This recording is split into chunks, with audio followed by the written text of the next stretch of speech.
I need to be talked off of the ledge. Everyone knows by now I'm a huge Steelers fan. Like, that's my team. I'm riding with my team, all the things. I also am nitpicky, and I will pick and prod and all the things. I guess today I'll be moonlighting as a therapist, but when I'm not in therapy mode, I'm a retired 9-year NFL veteran. Spent 4 years with the Pittsburgh Steelers from 2014 through 2017, the Killer Bee era. And yeah, man, had a ton of fun. Obviously, man, throughout my time here, won a lot of games, man, got close to a championship, AFC championship. But as a whole, man, still love everything black and gold. And like I said, man, around the clock doing content on it, and that's shown through YouTube and everywhere else. So yeah, excited to be here with you though. So let's do this. Let's go. Do it. Appreciate you again taking some time to jump on the channel, and appreciate the opportunity for letting me jump on your channel as well. Absolutely. Like I said, we will do this again in the future, but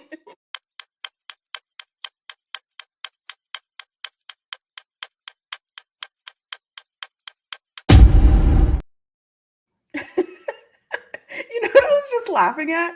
Whenever you were like our first time having a conversation, you're like, yeah, I guess I'll be a therapist. Of all the things, and it's like the irony. If you just knew a little bit. Yep. I guess I'm moonlighting as a therapist today. I'm like, literally the first time we've ever collaborated, you're saying you're gonna be a therapist. Okay, you know what? That kind of just makes sense. That kind of makes sense. Shout out to doctors out here. Okay, it's a lot of doctors in this world. It's a lot of smart people in this world that understand, how to be therapeutic at times. Okay, so for the real ones out here in this world, shout out to y'all. Okay, not everybody's a doctor. All right, but for the doctors out here, don't making the world better. Get me started. Do not even get me started. Okay, chat. Welcome everybody in. All right, we are an hour earlier. All right. The morning is not where I shine. So I need to apologize ahead of time because I don't know what the hell I'm going to say, that's kind of normal, but now it's different. It's a little earlier. And yeah, so I am pushing through. I am a warrior. I am all the things. So welcome everybody in. Yes, we're a little bit earlier. I actually woke up this morning and I was like, wait, yeah, okay, I'm right. Everything's fine. Everything's fine. So how are you? How are you feeling? How was life? What's going on with you? Listen, we won.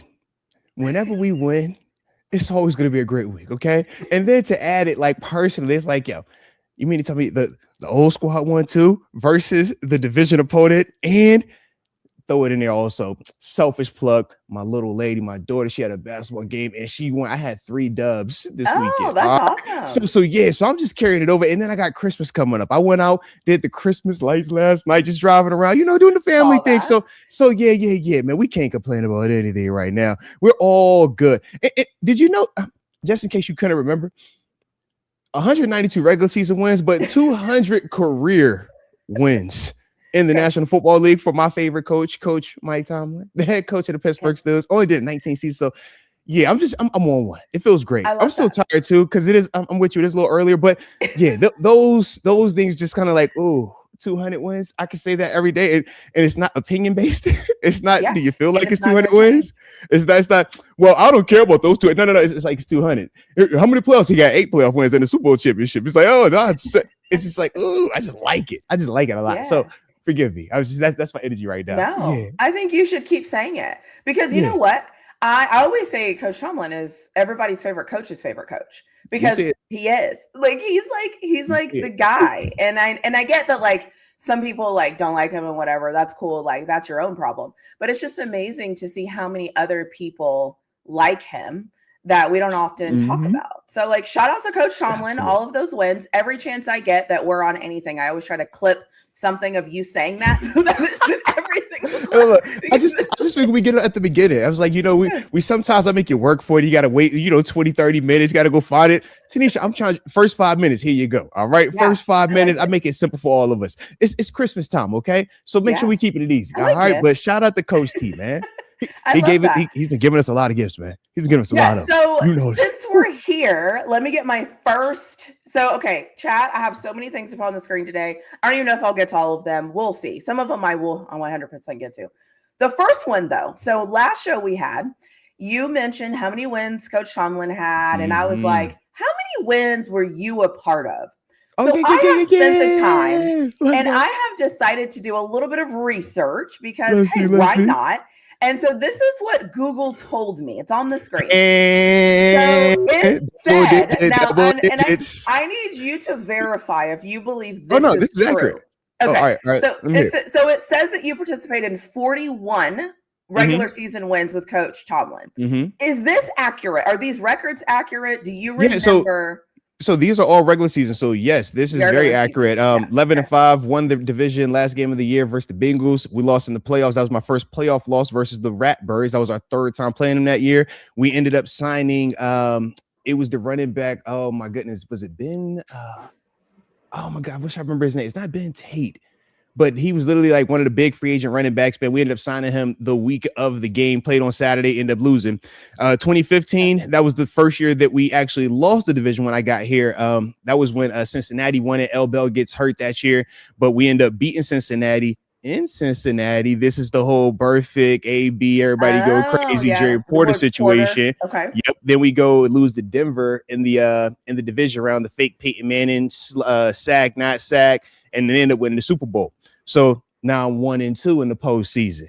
2016, for sure, 11-5, man, got back to winning the division. In fact, this was we won the division kind of handily that year. It felt pretty daggone good, man, if I remember correctly. But the issue was we had to take the road route, man. So hosted versus the Dolphins, beat them, went on the road, Kansas City postseason, beat them. That's the Boz. We won all field goals. Tyreek Hill shut him down, all that. Vince bombed him. Yeah. And in fact, we had to play the game. I think we left a day earlier. They changed the game date because of the weather. It was supposed to be a snowstorm. Then that was the year we lost AFC Championship versus the New England Patriots, who also went on to win the Super Bowl, 28-3, coming back versus the Falcons, right?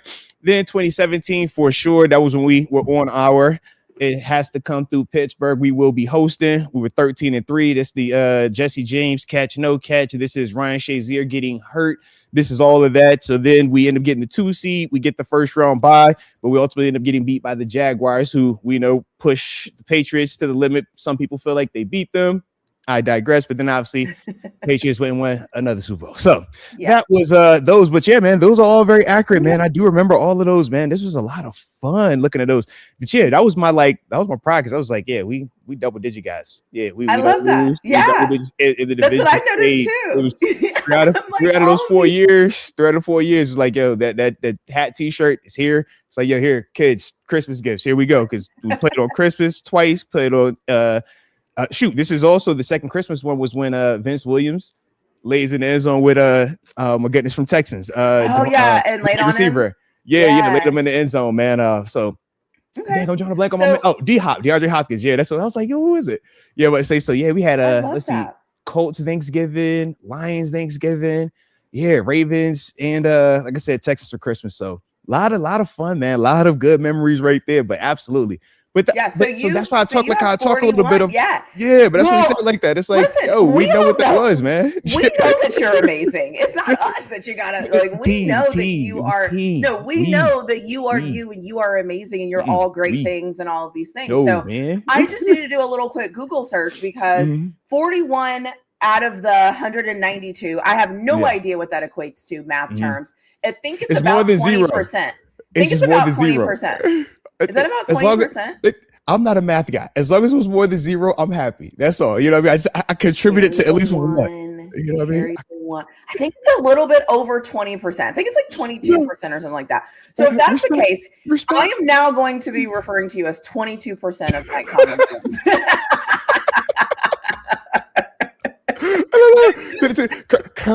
22 of his current wins, because he's only adding to this, okay? But 22% of his current wins. Like, congratulations. That's actually pretty amazing if you think about it, because like that's actually kind of crazy. But then if you take it and take his postseason, it's 200 wins. I think at the bottom it said you were at 45. I got 3 of the 8. So either way, I'm just gonna call you the 22%er. So when they're like, Coach Tomlin has 8 playoff wins, I'm like, I got 3 of them. And then when they're like, he's been to 2 AFC championships, or he's been to 3 AFC championships, like, I took him to 1. We lost, but I was in one of them. All right. I love that. So that's what we learned today. I absolutely love that, because shout out to my guy, man. About it. Yeah, you know, I have my sticky notes, and I'm like looking at my sticky note. And I'm like, I need to research this. Good old Google. You're funny. I like that right there. That's good research right there. Shout out to you for bringing that up. That was cool. I like that. That's good. Yeah, you're a 22%er. And somebody that's like in math is going to be in the comments, like, it's not 22%. It's 21.75. Yep. Sorry. just did some freestyle math. I tried to carry a couple things, move a couple of decimals. Anyways, well, that's awesome. So thank you for that. I appreciate that. I think the other thing is too, is I was thinking after, you know, we got this third consecutive win.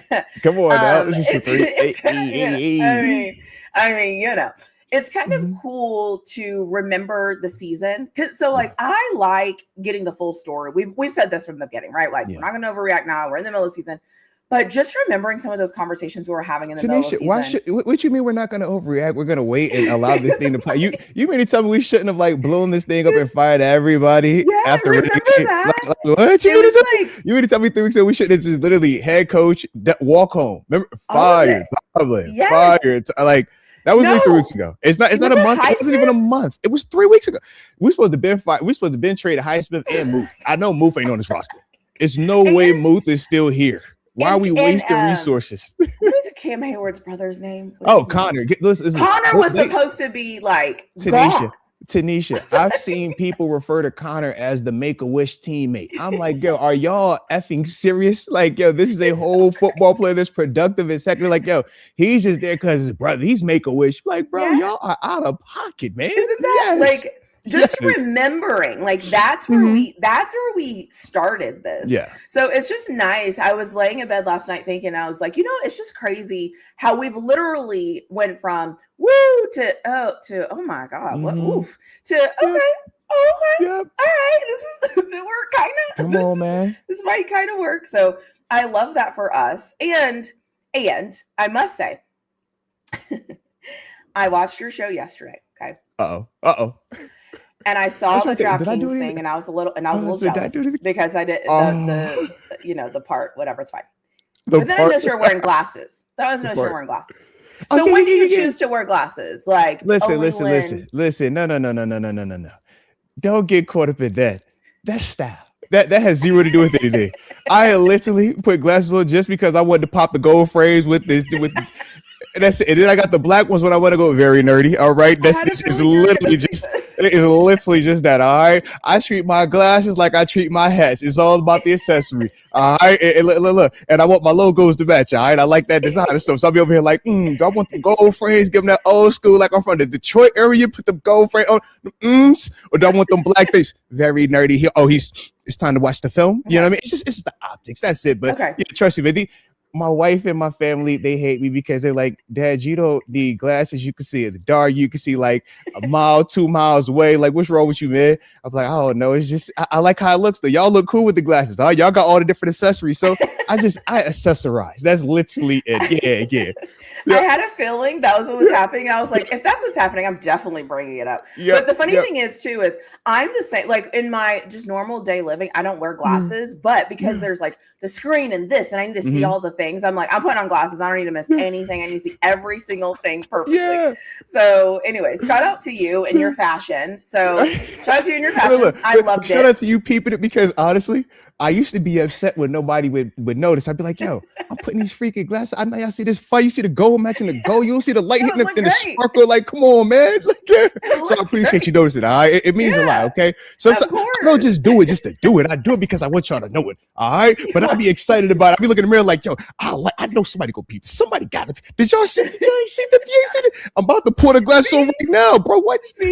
Look, and Tom Jade is like, women love to judge men in everything we do, every second of every day. This is a praise. I'm like, I noticed the glasses. I am telling him I noticed the glasses, and I just gave him the opportunity to shine because I like the glasses. Like, what it is. There it is. Like, I can't say anything. You want me to just keep it to myself? Like, gosh, people, tough crowd. Anyway, so I appreciated that, and yes, I did miss the little intro, and yes, the thing, and I was laughing, and it was great. But it was the glasses. Like how you refer to it, she's like the thing. The thing. It's early. What's it called? Promo. The little promo. You know what I'm saying? Shout out to DraftKings, man. I get the promo code. You know what I'm saying, man? Look. DraftKings, they make sure that Christmas is really good. All right, they make sure that they scratch our back. So I'm like, hey yo, I'm gonna scratch y'all back too. All right, I don't want you to ever feel like you getting the short end of this stick. Okay, no, you did that. I love that. I was watching that and I was like, oh my god, look at this. The other thing is too. So as people start to get in, there's a couple of things. So we are going to talk a little bit about the Lions. I don't know what we have to say about the Lions. Like we beat them. Don't worry, everyone. I have my trusty questions, so we'll get to those. And the other thing is too, at some point we'll transition and we'll talk about the Browns game. We'll kind of preview the Browns game also, because we're not going to be live tomorrow. So that's I don't know how many things that is. Another thing, if you become a member, I have the Moats video. Okay. Yes, both videos. Oh, we're not there yet. We're not there. We're not there yet. The Moats video. You're leading off like this. It's ladies first, guys. I'm not going to allow her to do this. It's ladies first. So she has both videos. So if anybody feels it in their heart, especially around the holiday season, to fully commit to what Tanisha is doing and really say that you're ready to go the next level with her. You're ready to go from just the talking stage to now you want to go ahead and put some roots in this thing. All right. You need to build a foundation with her. All right. If you're ready for that, man, she got her membership link for you. All right. And if she has that membership link and you feel so good in your heart that you're ready to take that step in front of all of us, well, she's going to let you know publicly as well. And she's going to drop this beautiful video just for you. Yeah, you know how you got just for me? No, this is just for you, okay? So it's going to be just like that. And when she plays it, I promise you, you will not feel let down. You will not feel sad. And if you're feeling any type of depression or seasonal allergies, it's going to perk you all the way up, okay? So if you're looking for that and you really want to show Tanisha how you feel about it, okay? Not just what you're typing, not just what your words, but with your actions, all right? She ain't gonna let you down today because she got the video uploaded, all right? That's what she's really trying to explain. And then, hey, if any of y'all got some bum, I got some quarters left over, man, you want to just throw some this way, all right, cool. Then, yeah, she got the little membership for my video, all right? You ain't worried about mine. Hers is the one that you need to be talking with, though, all right? That's the focus. That's what if you want to see something special, if you want to, you here for a good time? You want a good time? That's what you're looking for, people, all right? Just throwing it out there, okay? What is even happening right now? It's early. When we stream in the morning, anything can happen, okay? Anything can happen. If you want to plant some roots, if you want to show how you really feel about it. All right. This is your chance to show. All right. Membership link right there. Click it. Join her upper room, okay? Join her membership. Join her VIP. Go to the special spot with her, okay? Because I promise you're not gonna feel let down. All right? I promise you're gonna be over here like, whoa, all right, Mose, now I get it now, okay? We caught the live, which you was telling me about, but now I see what you've been preaching over here. Have I ever steered y'all wrong?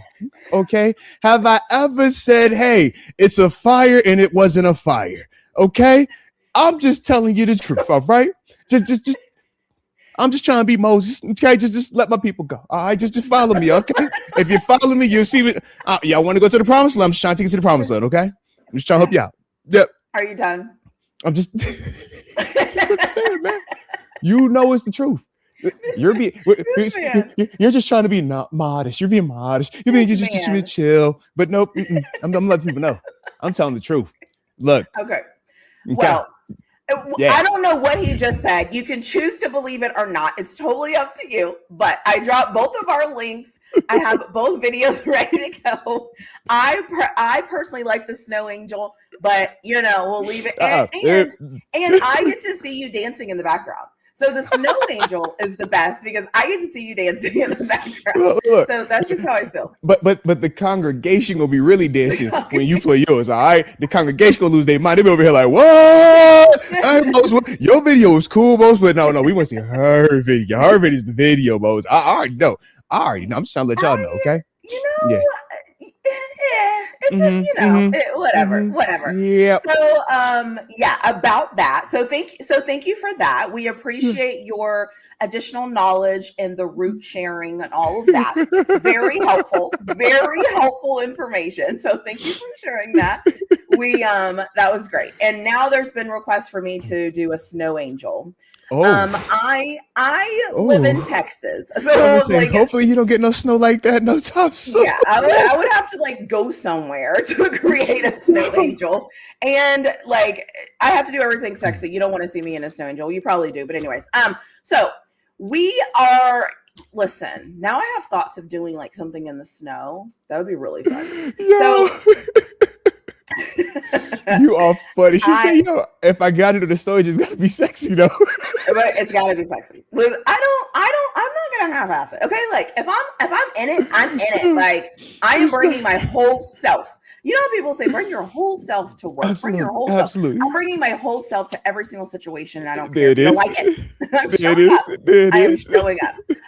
Awesome. So let's see. Let's talk about our questions. All right. Mm-hmm. So this is a segment of the show. If you are new here, you might be lost. So let me bring you up to speed. Okay. Shout out to the preference every time. You got just lead into it. Because everybody like some people come in right the last They minute, lose their mind when they first hear this. Like, what are y'all talking about?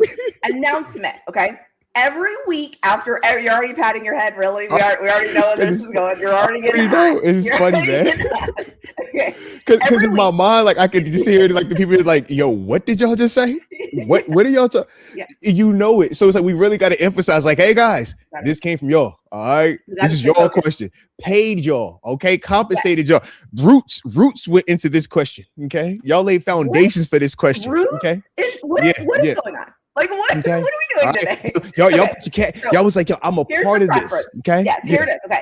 Everything I'm about to ask that is on the sticky that has been here for what? Maybe 5 weeks, 6 weeks? 6 weeks? Six, probably about 6. Yeah. So it is questions that we have been given via super chats. People have wanted to know our thoughts about certain things. So what I have done, every show, I ask the same questions from the sticky note. Okay. So that is what you're about to experience. So if you don't understand what's going on, you got to go back and watch some episodes to kind of catch up to figure out what is going on, because we are going there right now. So the very first question, when it was bad out in the season, when it was horrible. It was rough out. Like it was rough. Chargers time frame. We were struggling. We needed something to keep us going. We maybe needed a blue pill. We got it. Everything is fine. This is what's happening. All right. So here we go. The gas station. Here we go. We need to stop at the gas station. There's nothing wrong with the gas station. Pick me up. So the first question is, were we competitive? The first question is, were we competitive? Did you think against the Lions we were competitive? I thought we were highly competitive, and I always love how we start with competitive, because it's like it's the slow burn. It's like, oh, that ain't that bad. Why you doing this talking?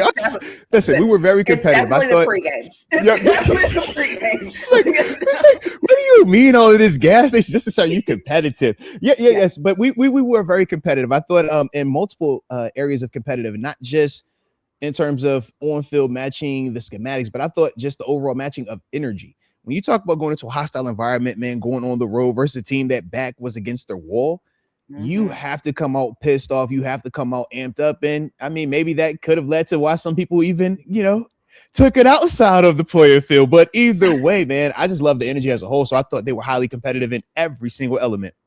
I agree. I happen to agree. Chat, let us know if you think we were competitive. And I think we were competitive in every standpoint. I think offense, defense, special team, like it was just the whole team was there to be competitive. Shout out to our coach for getting us ready to be competitive. Love to see that. So I think we agree with that. So were we consistent? I would say we were consistent, yeah. And the reason why I say that is this. I know last week I was a little bit different when I spoke on the offense. I said, man, it was a little bit more of that slow burn. This week, though, I thought it was different. I thought this week we were actually continuing on with, and we talked about this, me, you, and Mark, the intentionalness of protecting Rodgers early on. They did try to get, a little bit, show some of that bravado and hold it a little bit. And that was when you saw Aiden Hutchinson come through, have the big sack early on. But after that, it was, let's get out. Let's get this ball out quick. I liked the plan early on. The execution necessarily didn't work, but the plan, the mindset of get it out quick, don't allow these pass rushes to really impact this game, I liked that. And then from there, you saw, man, once again, right before halftime, you get a spark, boom, carried into the second half. And then defensively, when you hold Jahmyr Gibbs and David Montgomery to 15 total yards rushing as a team for 4 quarters, crazy. That's insane, man. Like, absolutely. That's crazy. And this is once again 3 weeks removed from what the Bills did to us. So when I think of that, it's like, yes, absolutely, man. The consistency was there from start to finish. And even in special teams, I will say this, even with my dog Boz missing his field goal. That was so weird. Across the board, though, everything else was still clean. I thought punting was good. I thought that in terms of snapping, right, we didn't have anything that would have caused a turnover. So when I look at that, it's like, was it perfect? No. But if It's no negatives that are happening in there. It's not getting, one thing turns into three things bad. Yeah, I like what we saw then. So absolutely, I would say consistency. Yeah. Yeah, I agree. I also feel like even when we had the fumble, we still like came back and rallied. And that's what especially because that fumble's in the red zone. Well, and so I thought, yeah. And I thought and that was like our first turnover in what? 2 weeks? 3 weeks, yeah. So like that's impressive to me. And so I was really proud of you know what? We were consistent, yes, but I was really proud of our resiliency. I thought we were resilient. I thought we kept kind of coming back. We kept fighting. And yeah, I just thought we were really resilient. It was nice to see it. Absolutely. And something to even piggyback on your resiliency comment is this. This is one of the first times all season that we've won while losing the turnover battle as well. We didn't create any other turnovers. Think about it. Yeah, they just had the when Jahmyr Gibbs had his fumble, he recovered it himself. No, they just had the turnover on downs. Yeah, you're right. The turnover on downs, yeah, but yeah, you're right. So that was the other part to me. It was like we lost in the red zone and we lost the turnover battle, but yet we still won the game. That doesn't go with any of the data that is supported, the Steelers throughout the season. It's usually the inverse of that. In the games when we haven't won, the turnover battle and we haven't been efficient in the red zone, we usually get beat. So that's another like one-off. Like I don't look, but that's the fun part about the data. It's like sometimes it's super supportive. Other times it's like, yo, this is an outlier. Yeah. Those right there are heavy outliers based on how I perceive this team and how we, talk about this team at time. But it's good to see them being able to win in various ways, especially down the stretch versus good teams. Yeah. That's the sign of a team that's getting hot, a team that maybe could do something in the postseason. Well, I'm allowed to say it. And look, I'm allowed to say it because I'm just leading the charge. You know me. I'm just a blind guy just running here with my Tomlin flag and my Rooney flag, and I'm biased, so you know how it goes. He's like he still gets the check still, so I just I'm allowed to be optimistic, guys. I'm allowed to be happy. I love it. Yep. You are allowed to be happy. What a concept! And then look at this rumor you have started. Dr. T says it's not good enough. We want picks over PBU. Thank you, Arthur Moats, for this crap that you have started with this fan base. That is not what I said. He said, Chuck, you're not good enough. All the PBUs you had, that is unacceptable, Chuck. You should have walked back from Detroit. Unacceptable. All three of the big time PBUs. I just can't stand it. Oh, terrible. And shout out to you, Chuck Clark. And also, I didn't say that, but if you could catch one of those, that would also be great. So, anyways, I do second that. I do second that. Chuck, if you want to get paid even more, was like on the ground, and it was like right to him. Yeah, and that's the thing. It's like funny thing, man. Chuck, any player that is out there is gonna say that. Even YA Black is over here like, I got to catch that, because you just understand, like at this level, you want to be a playmaker, and playmakers are the guys that get to be the household names. Those are the guys that get the endorsement deals. Those are the guys that get, to become superstars. So it's all of us are chasing that. But that's the part where you're just like, man, come on, baby, 3 of them. Yeah. Oh, I gotta have one of them, right? And let's get one of them. So man. But Chuck will be on that jugs machine. I can see it right now. All I want for Christmas is the jugs machine. The jugs machine. Yep. I love that. And I hope my good old friend Shador Sanders throws them a couple. That would be fantastic. That hurts me a little bit. That kind of stung when you said that. I've already made my preview video. God dang. I've already made my preview video. And like, as I was making it, I was like, and I hope we get to the quarterback and hit him. Like, not too much of the quarterback. And I hope he doesn't figure out this game. I already have feelings about it. And for me, like, that's huge, because usually I don't see them as I don't see them as that. I'm just like, it is what it is. I'm feeling away. So it is what it is, though. Like my team over everything, but also absolutely. Please don't hurt them. But it's all right, so here we go. Did we get smashed? You said how many rushing yards? You said it was 15 of them things. 15 rushing yards. No, I think we was doing the smashing. Period. We were the aggressors. We were very aggressive in there. Mm-hmm. Yeah, I love it. We were aggressive in the D. That's what they said. We were aggressive in the D. The penetration, fantastic. The Come on, man. penetration was so good. And that game, 15 yards, are you kidding me? We did the smashing. We are smashers. That is what we are. So shout out to us. And then the next question is, did we get headboarded? Did we get headboarded or were we doing the headboarding? I believe the cat was getting headboarded over there. All right. It was the cat getting headboarded. That's what I know. All right. That's for sure what I know. Shout out to the Lions. Shout out to the Lions. There was some headboard going on out there. Now shout out to the Lions. There was a big cat. There was. Yeah, the cat didn't stand a chance. Okay. Cat got destroyed. It was tamed. Jeez. The cat was tamed on Sunday. Okay. Because we did some headboarding. We did all the things you're supposed to do.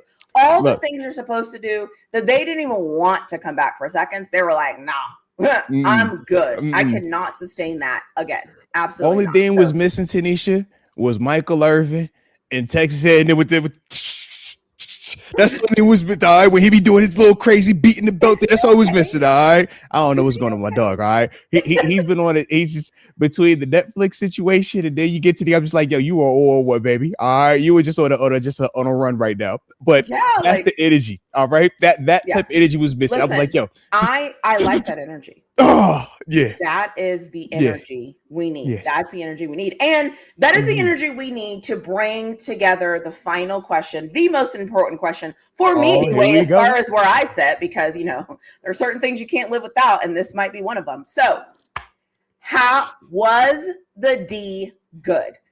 Did the D show up?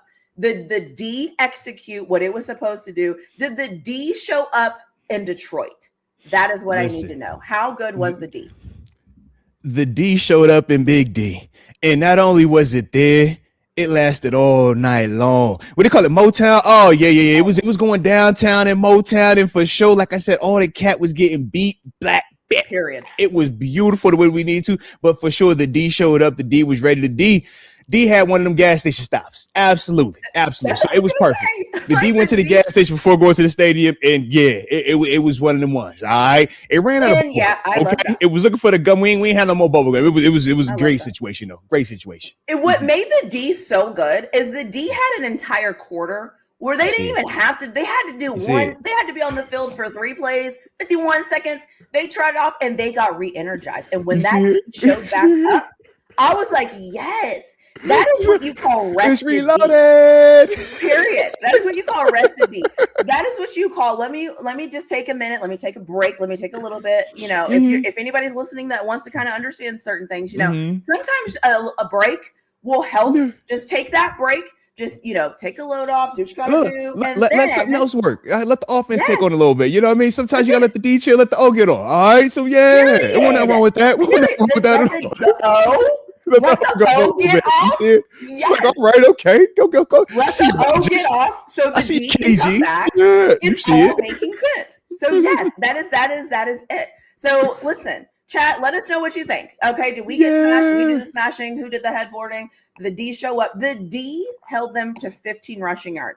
That is that's just I don't even know what to say about that because it's so amazing. Like that is like when you call your friend and you're like, I don't even know what to say. I just know I want more of that. That is exactly what happened. Okay. Our D showed up so much that I called a friend and I didn't even know what happened. I was like, yes, please.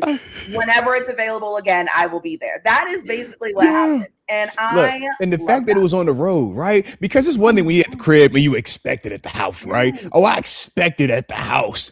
But we was on the road with it, guys. Oh, we got some pop-up on the road with it. Shout out to getting it on the road, man. Shout out, man. Let's go. My gosh, that's so fantastic. And you know what, chat? I agree. The O comment, top tier.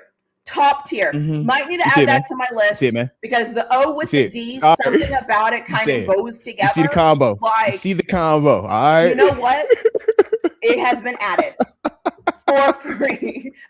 The O. I just wrote the O. Everybody knows that. You gotta have an O. You know what I'm saying?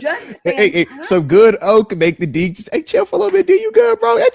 Take a load off. All right, come on, man. And they go perfectly together. You see it? All right. Together. They call it complimentary for a reason. We are definitely complimentary. Okay, so we are all good. Everything is great. So those are our questions we need to get to. If you're new here and you're lost and you're confused, you got to go back and watch the 7 episodes. Work your way up. Around Chargers week. Start around like doom and gloom. Chargers, Bears. Yeah, it was around that time frame. All right. It was it was like it was down that Chargers, time frame. I feel like we were we had a little moment and we needed something to pick us up. What better to pick us up than the D? So shout out to the chat, to everybody who paid for that piece of information for us to talk about it. You're very welcome. And we did get a super chat. I did not read it. Usually during that segment of the show, I try to read the super chats before. Okay. Let me just spot check. Let's do it. Okay. Let's do it. I think we're good. All right. So we got a super chat from shout out to the Bro Barian. That's the homie. Yeah. Bro Barian. I just love that. Okay. Here's the super chat. I believe the team was focused from the beginning of that game. They never wavered. What I'm saying is they never blinked. What I am saying is they never blinked. Yeah, none of them had eyelids. There we go. I was like, ooh. Slice them all. Yeah, it's kind of early.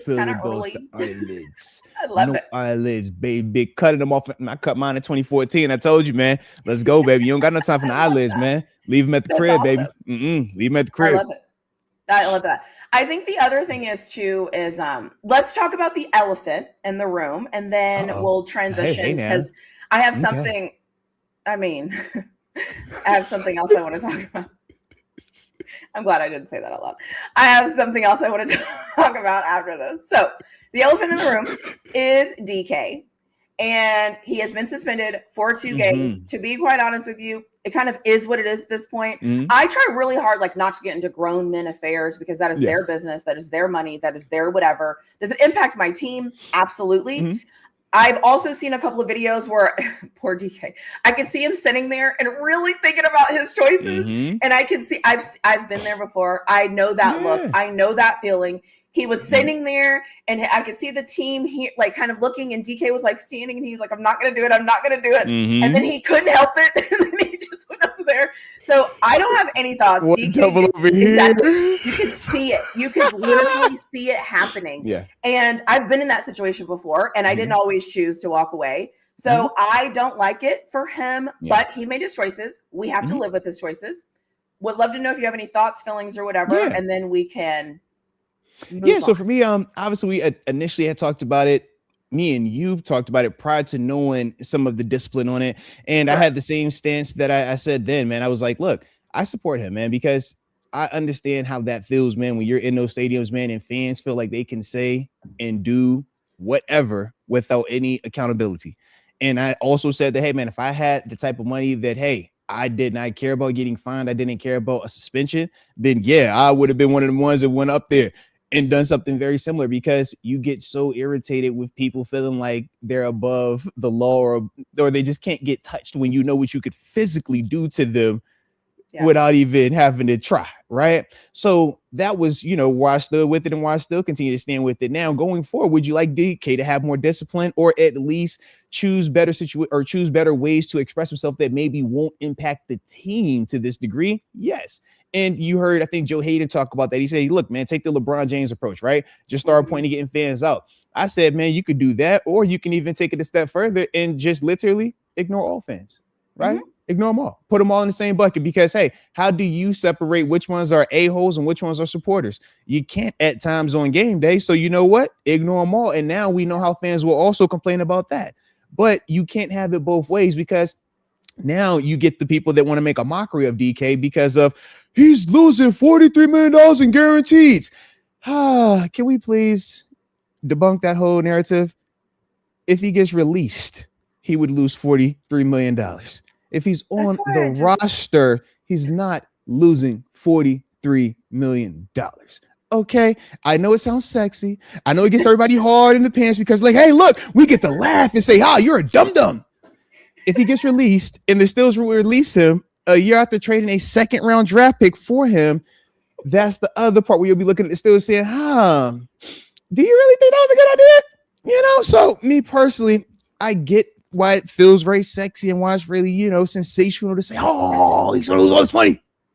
But if DK were to be released, I can assure you, he would go and get signed and recoup a lot of that money immediately. Okay. And look, and if you want me to tell you the team plays up in Buffalo, New York. Okay. They wear blue and red. I can assure you he would be right up there. Okay. I can assure you of that one. So, yeah. So that was the narrative. So, you know, I'm going to write down hard in the pants because I actually have to. Oh, yeah. That is one of those. Yeah, absolutely. But that's okay. Would that be classified as like a football term? Yeah. Can I throw that? Yeah. Because I say that while you're up here, because it's no different than a guy saying like, yo, he got big balls, right? It's like, yo, to do that, like you got to have big balls. The throw that Aaron Rodgers made to get into the game with 1-on-1 40 yards down the grass versus a linebacker right before the half with like 6 seconds left. You got to have some big balls, some big cojones to make that throw, because if he catches that inbounds and he gets tackled right there and the half is over, right? I think he had like 2 seconds when he was like about to get up. Tops. Yeah. So it's like, those some of the things like, hey, man, you made that throw right there. Hey, Rodgers throwing that touchdown pass to DK Metcalf on Monday night where the safety is like about to pick it, but he doesn't. It's like, yo, those big balls, bro. You're a man like that. But hey, you seen that hit? Boy, that just had me hard, bro. Oh, God, dog, he killed that man right there. Like, let's go. Hey, so say less. Okay. Yeah, I mean, that term is coming back to a stream near you. Maybe today, maybe who knows? You never know what's coming out of so like mouth. I said, but you got certain things that get you excited, man. Heck yeah. But that's my thing though. But DK, man, it's like, will he have to think about this? Absolutely. Is this something that I also think will get appealed down? Yes, I think that's why the NFL said 2 games initially, because hey, if I give you 1 game and you appeal it down, now we're talking about the whole cash element, and now it's, hey, was that enough? Right? Did he get fined at all? So he just got fined. So no, the fine is via the suspension, and because that's why the number is. That's why they throw it as 5,500,000. It's like or 550,000 or whatever they said it was. It's like, yeah, it's just 2 game checks. That's that. But instead of let me just say something. I'm just gonna be real with you for a second. Let me just say something. Yeah. The way my life is set up, I have no business worried about what that man's got going on. Yeah. How much thousand to be out? Like, yeah. But it's also relative. But it's relative. Like if that was Christian Kuntz, they're gonna hit him with an actual fine, because that game check would be like maybe 30, 40 grand type. You know what I mean? Like, I don't know off the top of my head, but it's like it would be more in that range. So you see, it's not as right. You see, it's a massive difference. And that's the same thing with Jamar Chase. That's what it was like, okay, you can either hit him with a 6-figure fine, or okay, by you suspending him, now you get a bigger 6-figure fine on that. Yeah. So that's how this is right here. But it's literally, it's like, man, it's just a game check. So the game check number sounds crazy, but if that's what he gets on a game-to-game basis, just think about what he's making. You dig me? Yeah. And that's the part where it's like, yeah, it's crazy, but look at what he's making for the whole season. That's just a part of that. There's 2 game checks out of it. So, you know, it sucks, and he'll learn from it. I was just going to say, at the end of the day, it sucks. And like I said, I wish he would have made a different decision? Absolutely.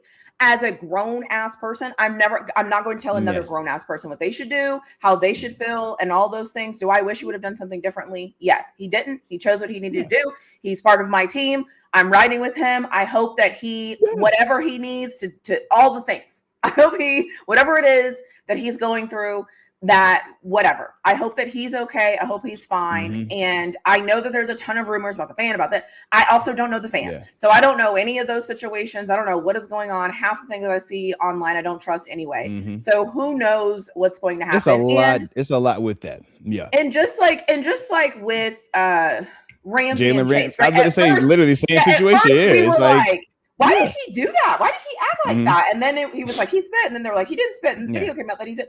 So I'm just going to let this one play out as well. Because we don't know similar to that also, similar to the Ram situation, it's like, you can't tell the person how to react, right? So yes, remember in my situation, it's like, yo, would you want him to have more restraint? Yes. But at the same time, it's like, yo, if you go bop and bag, I dig it, man. Do what you do. Now, do we got to make it work still? Yes. And as long as you get out that stadium with the win, you're not tripping on it, right? That's how we felt about this one. It's like, yo, it didn't kill us. Now, if we come out here and we're like, oh, man, we don't have anybody to throw the ball to and everything looks just abysmal, then, yeah, we're going to have a different feeling per se about DK. But at the same time, it's like, man to man, I'm never going to tell a person if you feel disrespected how you have to respond. We don't get to do that. That's not unless you're that person, you don't get to tell a person what the acceptable amount of response is. And that's why we say, man, keep your hands to yourself and don't disrespect people, because you don't know how they're going to respond to that. Don't know. And you don't get to tell them, DK, you're too aggressive for grabbing me and aggressively shoving / whatever you want to call it. No, you should have just walked away. No, you don't get to play it both ways. If you want to play it that way, you should make sure that you operate with the utmost respect when you communicate with that man then. That's everybody in the vicinity. Because you do not get to do that, man. And that's one of my big, like, it really irks me. Heck yeah. Yeah, your actions have, you can say and do whatever you want to do at any moment. Just know that other person that you're doing it to can act however they want to act. I mean, that's why for me, I'm just like, I'm never going to tell anyone how to be. I don't care if you're poor, rich, athlete, regular person, school teacher. I don't care what you are. I am never going to tell somebody how to act. I'm not going to, because I don't want anybody to tell me how to act, because there's things I do that people don't appreciate. I don't care. And so I don't expect anybody else to care about anybody else's opinions on how they are supposed to act. We don't know what other people are going through, what's going on in their minds. We don't know. And that's the other thing, Tanisha, that you just said right there. It's so easy, because I see this comment all the time. If I was a millionaire, I would never respond. If I had that money, I'd never respond. You would never know, because that's not how it works, man. Do you think you just automatically change because you get a check? No, man. You're the same person you've been. DK's been this. I've been this. We've all been who we've been throughout our whole life to get to where we are. The money just comes as a byproduct of us staying consistent in who we are. So that doesn't shift. You learn to have more professionalism. You learn to mask it and deal with the BS that comes with it, because people change when you get the money, but you don't change. You be looking at people like, why are you acting like I'm any different? Right? And you talk about this all the time off. It's like, why is it talked about like that? And it's like, well, because of this is like, but that doesn't change how I am, doesn't change this. So DK, no, like, to act as, man, if you won't go stand on it today, you won't go stand on it if you had millions. All right, that's just who you are. I would ignore it. No, you are who you are, man. This is what it is. I always use the same. I always bring analogies back to normal people, right? Because I'm a normal person, right? I didn't play in the NFL. I'm normal, right? This is the difference between, like, if I get a really good job, do I still go eat at McDonald's? Yes. Okay. Yes. If I get a higher paying job, do I still waste money? Yeah. Do I still waste money? Man. Yes, I do. If I become, so my point is, I think us normal people that have never made millions always try to act like we know what somebody that's famous and makes millions should do. And we don't. We still make bad decisions as the normal people, but yet we think people with more money should make better decisions. If that was the case, rich people wouldn't be strung out on drugs. Rich people wouldn't do half the crap. Like, what you're saying is actually, rich people wouldn't. It's like, they do all the same, all the stuff. Actually false. Everything you think you're saying about what a rich person should do is actually false, because you don't actually live that. So don't assume that other people are going to live a life that you don't even live yourself. Like, let's stop holding people to different standards. Hold them to the same standard you hold yourself to. Just because they're hella athletic and they make millions and millions of dollars, they're still humans, and they still have the same behaviors. That's why you see people make it to the NFL or make it to the NBA, but still go back to the hood, because that's where they came from. Like, you can't take that out of people. Let's stop assuming. And now my psychology person is talking, but we have to stop assuming that just because people have money that they now think and are different. They're the same people they've always been. Now they just add money. That's just, like, that is such a false, like, oh, he's rich. He's rich. Like, you hear about it all the time when people, when they hit the lottery. It's like, yo, you go from being who you are, and now you can become a millionaire overnight. Those are the ones that go crazy, broke, lose their money. You're like, I would have never done that. Yeah. Oh, now you get this situation. You see how quickly it happens. You see how, like, you gotta change your behavior. Yeah. and like, and the funny thing about DK, so I haven't watched the actual incident. I've watched the before videos. If you've ever been to a therapist, spoken to a therapist, or dealt with anybody that's been in therapy or anything, and I don't know DK, but I'm just going to say this. His behavior is the action of somebody that you hope has seen a therapist, because he had all the behaviors. He got closer, he stopped. He got a little bit closer, then he turned and looked in another direction. Then you could see him actually physically thinking, looking to the side and trying to make the right decisions. All of those things, that's therapy behavior. That's what you're taught. You're taught If you are in a situation, compose yourself. Go to a positive place. We see AJ Brown on the sideline reading a book. See it. And like Yep. everything DK was going through, you could actually see his behavior. Mm-hmm. He just couldn't do it. He just couldn't do it. He tried though. He didn't go from the sidelines and sprint over there to the guy. It wasn't an impulse thing, and I'm with you on that. It wasn't impulse. He actually was processing and trying. Mm-hmm. And I think for a lot of people that have never been in therapy, through therapy, talk to the therapist or any of that, that is what that is. Mm-hmm. Like that is legitimately him trying. It just didn't work. And at every point, somebody has a line. Every point, every person has a line where they're just like, listen, I will tolerate X, and then after that, it's this.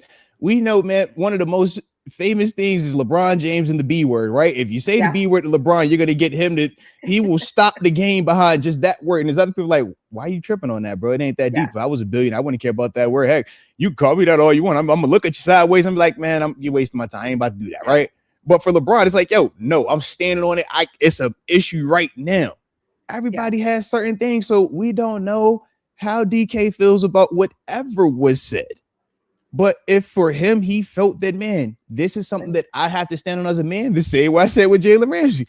If this is something that you personally feel like you have to stand on as a man, I respect it, because before we do any of this football, microphone, cash, before any of that, you a man first. And you going to stand on those principles. You going to stand on those morals and values of what you look yourself in the mirror and say, I'm a man too. And that's just how it is. Otherwise, man, you start losing your confidence, you start losing who you are. So I would never tell him, hey, I mean, if that's one of your hard lines, no, stand on what you stand on, baby. Absolutely. Period. And we'll deal with the consequences later. We say, Mark, whoop-dee-doo. All right, we got to spit a whoop-dee-doo. All right, it is what it is, man. Come on, we cool. You got to deal with it. Yeah. Next man up. I also think I always think every opportunity is an opportunity to understand 1,000%. Other people's behaviors and other people's impulses and other people's triggers. We don't do that as people, though. We always assume people should act how we want them to act, even though we don't act that way. And so, anyways, DK did what he did. It is what it is. The Steelers have to now adjust to that. And but what would have been the difference if he had what happened to Quishon Junkins, right? Junkins literally, right, just got hurt in the game. And, that's a guy that they really relying on, but he's gone for the rest of the year. It doesn't matter. It's like this the NFL, man. Dudes get hurt. Dudes don't play for certain reasons or other reasons, right?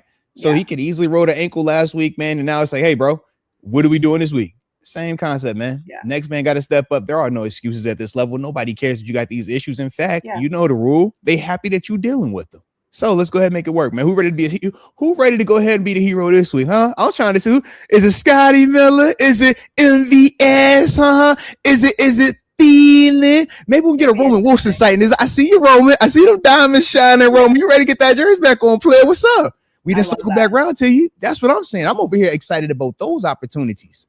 Yeah, I just want to say one thing here. This person says, I'm not changing my morals because I make more money than somebody else does. I'm not saying he changed his morals at all. Yeah. I'm saying what you think is moral and what he might think is moral is two different things. My point is, we always want to put our own thoughts and behaviors on other people. That is where I think we're going wrong. We can't tell other people how to act. I think we can, though. We want to put our things and how we would do on other people. That's why I started this by saying I'm not getting his business. He's a grown man. He can do what he want to do. I'm not going to put my feelings onto him, and he can stand on whatever he wants to stand on. And because I support him, I'm going to support whatever it is he's standing on. He just needs to do better. And I just love anybody, that gets to do some of the things that, like, in my heart, I be wanting to do. And I be just like, yo, I know I can't do it.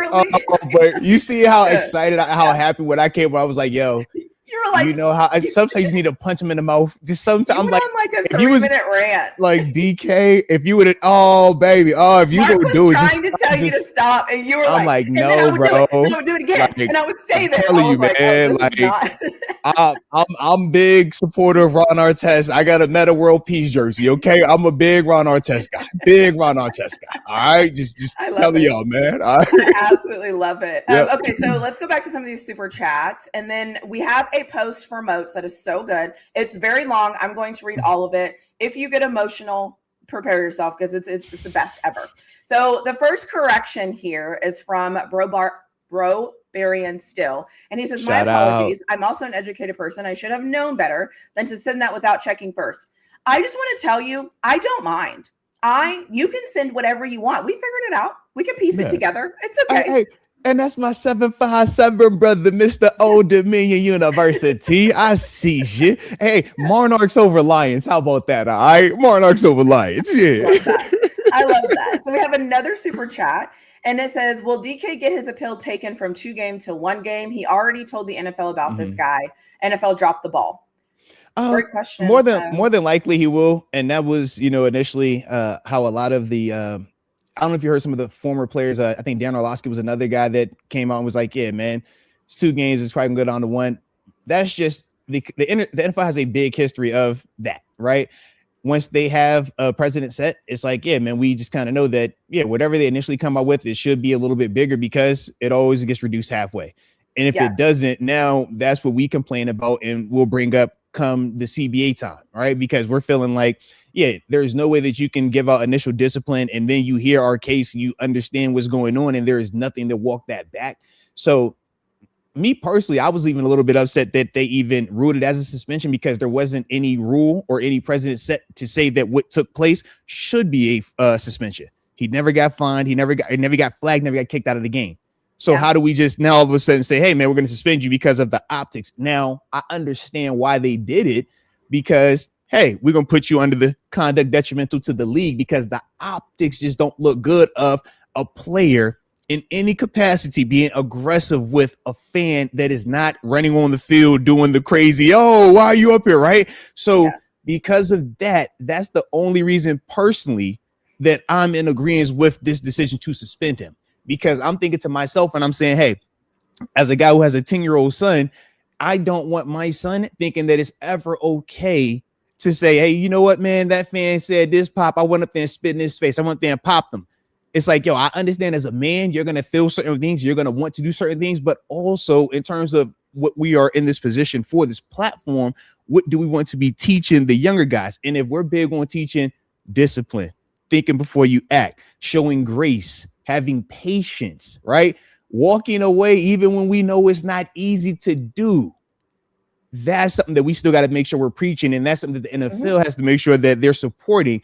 And you can't have it both ways by saying all those things you just heard me say and then not discipline DK Metcalf in any capacity. So that's the part where I get both sides of it. Does it suck? Yes, because I feel like you kind of, take away some of our masculinity by making us have to always turn the other cheek, have to always, put your head down when they say certain things to you. But at the same time, we are also in this position with this platform, with all of the stuff that comes with it. And that ain't fair either. But heck, man, when you get to sit back and drive what we drive, eat what we eat, have what we have, this is what comes with that, whether you like it or not. So that's the part that, with all of those variables. And I think that the NFL is handling it the right way, but I do think it will be reduced to 1 game versus the 2 game. Yeah. And with it, DK, and not to be on the soapbox right there. My apologies. DK is he did what he did. What do you want me to say? Like, he did what he did. He did what he did. He got what he got. Whatever. Like, and when I'm not talking about football, when I'm living in my day-to-day life, I'm not going to talk about this ever. That's none of my, it's not like, this is like, it's just, people do what they do. And once they do it, they're responsible for the consequences. I am not responsible to defend it, accept it, love it, anything. So it's just like, he did what he did. And that's that. Let's see. I think this is the next super chat from AJ Martinez. Shout out to the homie. Yes. So everyone love everyone right now, please. For need to never engage with idiots. Players have too much to lose. Responsible responses, life-threatening only. No, and that's exactly. Real. And that's true. Yeah.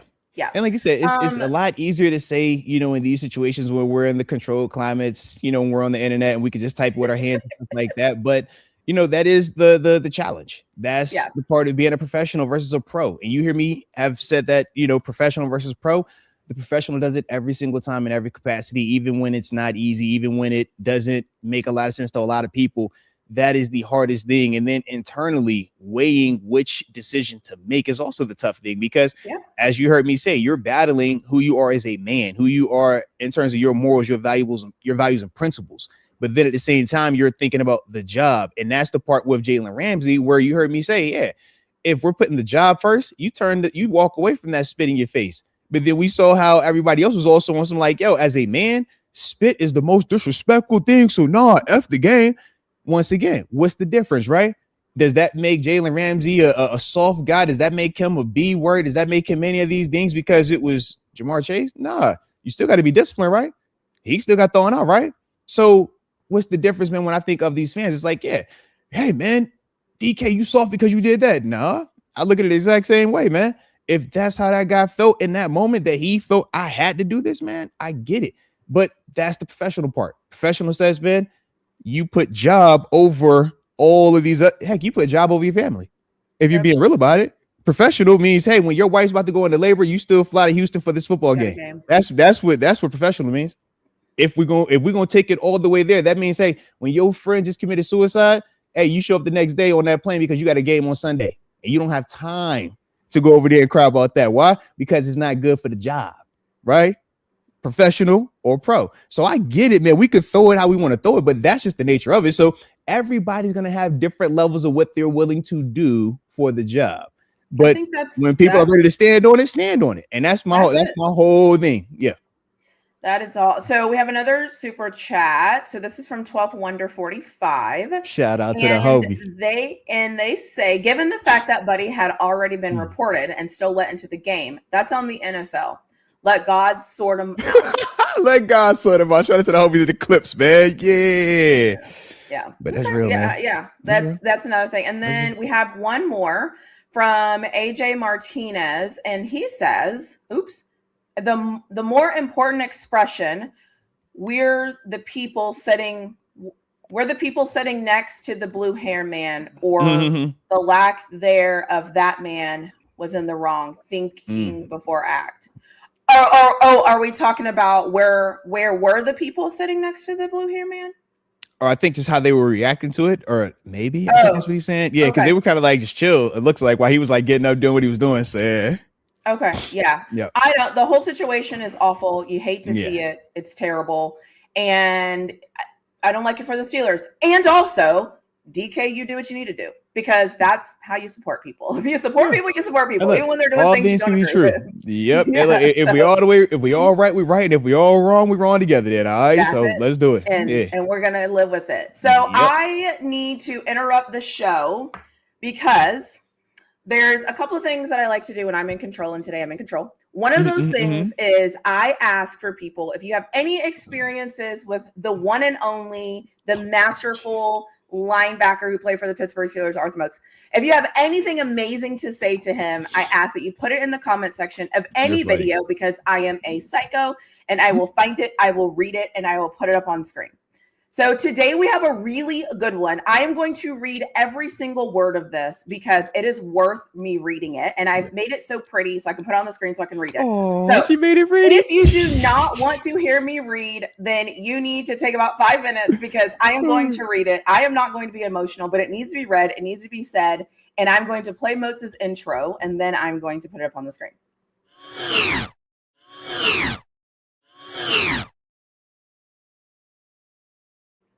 Awesome. All right. So here it comes up on the screen. So just get ready. I am reading every single word of it. Sorry if you can't read it very well, but it's so important. Okay. So this was an Arthur Moats comment section, and I tried to make it as pretty as possible on the screen.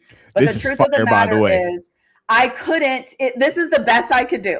So I tried to put arrows so that you know where to look and all those things, because this is a moment that has to be read. So yesterday, ESB Step wrote this to our Arthur Moats. Are you ready? Okay. What's up, Arthur? Love to see the energy, man. My name is David. I'm from Winchester, Virginia. This is a long shot, if you remember this or not, but about 15 years ago, I had a mentor named Emmanuel. This dude helped me a lot when I was going through some tough times with family. We connected over our love for football, and he told me he had a friend that played at JMU and went to the NFL and got drafted by the Bills, and he'd reach out to him to see if he'd give me some words of encouragement. This is where it gets good, everyone. That player was you. You personally sent me a picture of you hitting Brett Favre while he was on the Vikings, and you covered the entire back of the picture with a message of encouragement and signed it for me. Here I am 30 years old, 15 years later, and I still have that picture. I framed it and looked at it every day for encouragement. And the fact that you took the time out of your busy day to write me such an uplifting letter gave me drive on a daily basis to try and do better and achieve more. And now here I am with a beautiful family, a solid career, thriving. When I was a kid on the verge of life in the system, and your message helped kickstart that change for me. I never got to thank you for that. I randomly came across your podcast today, had no idea you had one. Congratulations on that, by the way, along with all your success. But I just wanted to say thank you, man.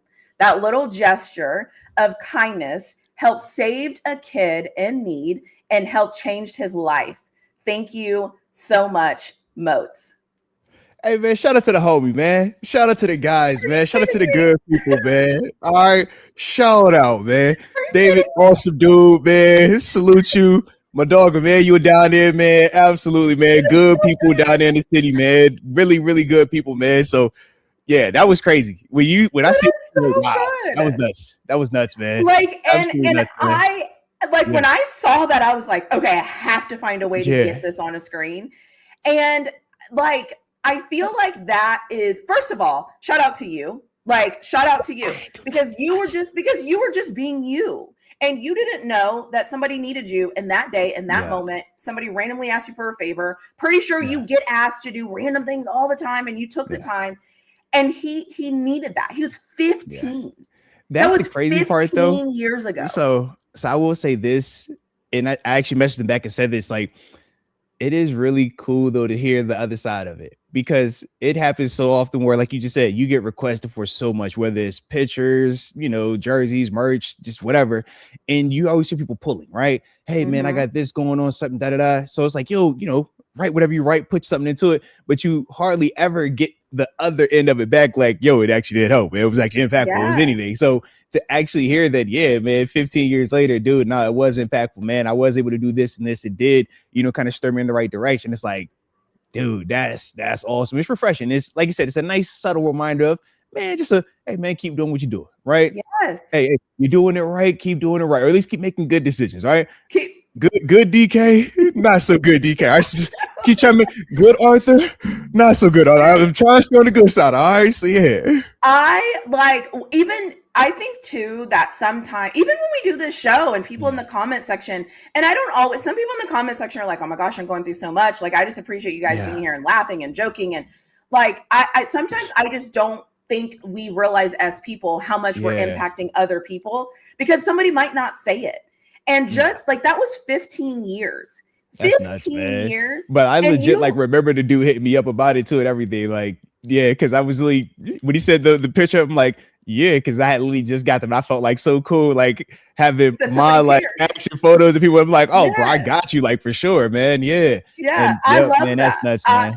Yeah, and so I needed to put that on screen. I know it was kind of long, and I tried to warn you, but I was you had it fire though. I ain't gonna lie, like, word I was gonna read. The way that you decorated that with the arrows, the color, I say, yo, all right. That was so important to me. Like, I needed to get this Respect. message out so everybody could see it.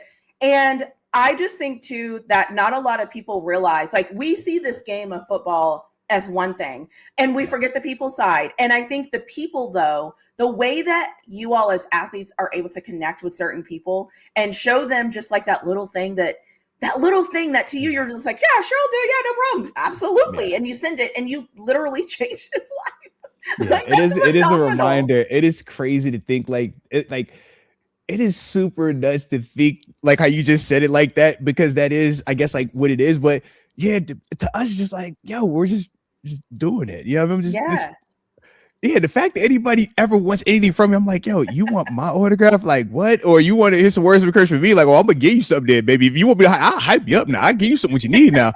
just because like, yo, you sure? All right. So great. Yeah. Like, so shout I mean, out to you. Yeah. And you know what? Now's a good time man. for me to say the fact that I am here sitting with you, talking to you, you have changed my life. You know, there's a lot of things that I could say about you that I will not say on this live right now. But one thing that I will say is they were right. I appreciate you. And I think that people that are used to giving and people that are used to just pouring into people and doing all the things usually don't get poured back into. I'm aware of that. Same thing happens to me from time to time. You know how it is. Yeah. You know exactly how it is. And so like I wanted to make sure that I poured back into you because even when I get like I started this as kind of like a joke. Like so I could like troll you. I'm not gonna lie. I started this as a joke so I could like troll you and all the things. But it's actually ended up being pretty cool to be able to go through and like see the things that people want to say to you, see the things that people don't know if you will never see. And that's what makes this so fun. And it's like, yeah, I'm just honored that I'm in a position where I can be like, hey, if he doesn't see this, we are going to make sure he sees this. Hey, look, salute to you. All right, salute to you. And this is what happens when you start, just hanging around doctors all the time. All right, we got us a doctor on the show, and we got feelings. We bring emotion. Okay, we talk both sides of it, not just when we want to kill you on the field or even in the stands. We even talk about some of the positive impact that happens off the field. All right, shout out to the doc right here, man. Yeah. Y'all hit the like button for the doctor. Okay, y'all make sure y'all subscribe to her channel on the doctor's channel. All right, and you better join her memberships as well. As you already heard me. All right, links are in here. But shout out to the doctor. All right, Dr. T is in the building. Dr. T is giving all the medicine she's serving. But they said Dr. T is serving tea. Okay, y'all see what she over here doing. Y'all better clock it. All right, y'all know what she on. Respect. It's just lovely. It's so lovely. So thank you. I hope that you are watching the show or you watched the playback or you saw your comment on the screen. Thank you for putting your comment on there. Anytime anybody has any comments to share for the amazing, phenomenal Arthur Moats, I will screenshot it. We're putting on the screen somehow. I don't care how long it is. I'm going to read it. I don't care if my reading sucks. I am going to read it. All these words you throw it out of head. So it's just Arthur. It's just Arthur. Or just little Arthur. Just little guy from Portsmouth, Virginia. 757, little guy. You know what I'm saying? Running around with braids and white tee. Little guy who changed a guy's life 15 years ago. Yeah, like give it? No, absolutely not. You're never living that down. So 22%, 15 years. Okay. So there's a couple more super chats to roll down, and then we're going to transition and talk about the Browns. Yes, I have an intro. I'm all about the intros and visuals today. Apparently, hey, look, you better be a group on the rise. It's December. You know what time we on? Yeah, I love it. So let's see. Super chat from Justin Gordon 2293. I believe Justin Gordon is responsible for one of the comments we have. I think for sure is competitive. He was not having it. He was livid. He was over it. So shout out to you, Justin the homie, man. Good dude, man. Good dude. He says, "Yo, Moats, is it feasible to get 4 starters out of a draft with a squiggly face?" I don't know what that face actually is, but shout out to you for using it. And can the NFL do NBA style 3-way trades? Clown face. Send 12 to AZ and Pitt. We send necessary picks. Wait, what is he saying? Send clown. Browns send something to Arizona, and then we would send necessary pick. Where are we trying? I think he's trying to have us trade the Browns. So the Browns send 12. So 12. Oh, so Shador, and then we get Shador for Arizona. That's what he's trying to do. Got it. Because we want to trade directly with them. Yeah, I see exactly. I like it. Listen, baby, you know I like your style. I like your style, Justin. All right, because that would make me feel so much more happy if I didn't have to like see us physically abuse him. Because I just don't want us to physically abuse him, but we got to do it. It's one of them things. It's like. It's like when you watch, New Jack City. Am I my brother's keeper? I mean, we gotta do what we gotta do. All right, I'm sorry. Prom, I'm gonna be happy to see you, Prom. Okay, hope you got the big boy coat on with your accessories with you. All right, but still, it's just like I hate it had to be you. All right, I felt so disrespectful making my preview video. Like I feel like I'm disrespecting. Like it hurts, I'm like loyal, and I'm being so disloyal. And I'm like, such a day one primer. It's so bad. I'm like, we gotta sack him at least 7 times. I started playing football because of this man, Prom. Shador. I wore the 21 jersey with the bandana on my head, man, all my life. And now this is the first game where I really have to be like, all right, God dang it. Hit him. God, no, I think I literally sent him a video. I was like, And if we have 7 sacks, please, but don't hurt him. Just don't hurt him. Like, do all the things. Don't end his season. Don't hurt him. Don't do anything. But also, get 3 or 4 interceptions. Even watching him last week versus the Bills, of like, yo, make some plays. There we go. Yeah, hey, Bills, y'all know, let him score. Bills, y'all know y'all get points anyways, man.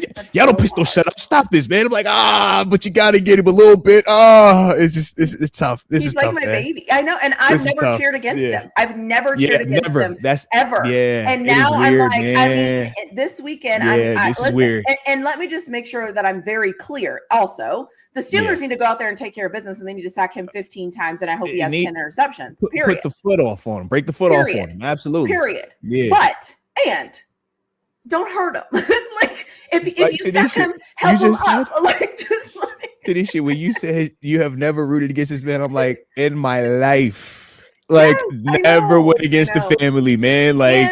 And I know everybody is hoping, like, oh, great, he's going to play the Steelers. He's going to get embarrassed. And listen, yes. Like, guys, when you hit him, can you just lift him, make sure he's okay? Like, make sure you push it back to the Tanisha, are you ready? I was over here, Tanisha. I'm like, look, why we can't just have the running backs fumbling the ball and then we'll just, get turnovers that way. You know what I mean? Like he don't got to be the reason why. Maybe he could police the pass and then we force the fumble on the receiver and then we get the ball back that way. That could be the turnover. You know what I mean? We do it that way. You know what I'm saying? Just throw it out there. Just some hypotheticals. And also Steelers run all over him. Okay. Like, don't show any mercy on my account. Like, obviously. But also, if you see him down, just kind of help him up a little bit. Just kind of like give him some words of encouragement. That would be great. So we have one more super chat. Go ahead. Well, I was gonna say the other thing is this though. The players aren't gonna feel that way because they're a part of his generation. We feel like that because we're older. We've lived the prime moments, the prime movement, and all of that. We've seen Shador grow as a pup. The only person that could ever feel probably like how I'm talking is Cam Hayward, and that's if Cam was a primetime fan to that degree, just because he has been out and seen that kind of growth as well. But those dudes, man, most of them, they're like, yo, I got to get it how I got to get it. And in fact, you want this matchup because it's a lot of eyes. Exactly. As a competitor, you want to play against the Tebows, you want to play against the Manziels, you want to play against the Shadors, whoever is going to have those eyes, the must-see box office guys, because that's how you become a household name.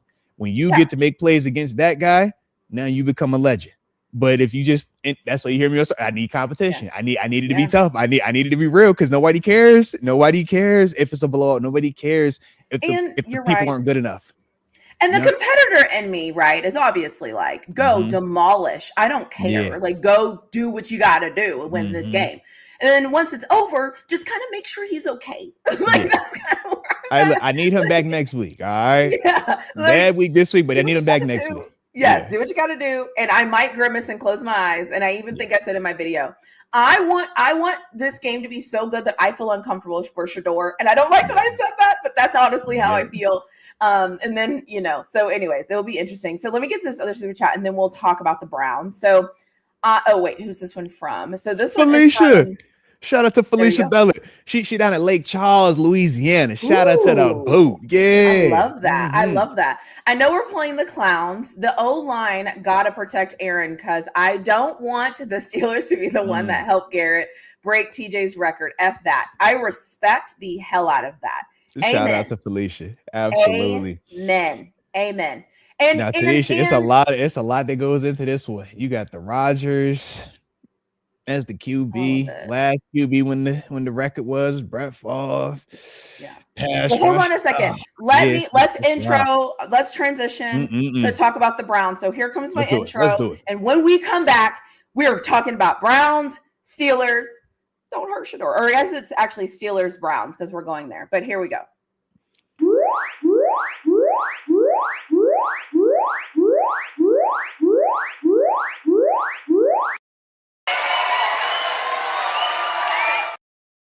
And we're back. Shout out to the doc. All right. Dr. T in the bag. Dr. T putting in that work. Dr. T. Hey, y'all hit that like button one time for the culture, man. Y'all see that right there. The transition's fine. And we're back. And if we veer off topic and start talking about something else and we need to come back, I'm going to put this picture up. and we're going to be reset, and we're going to come back and start talking about the Browns. That's how we're going to do it.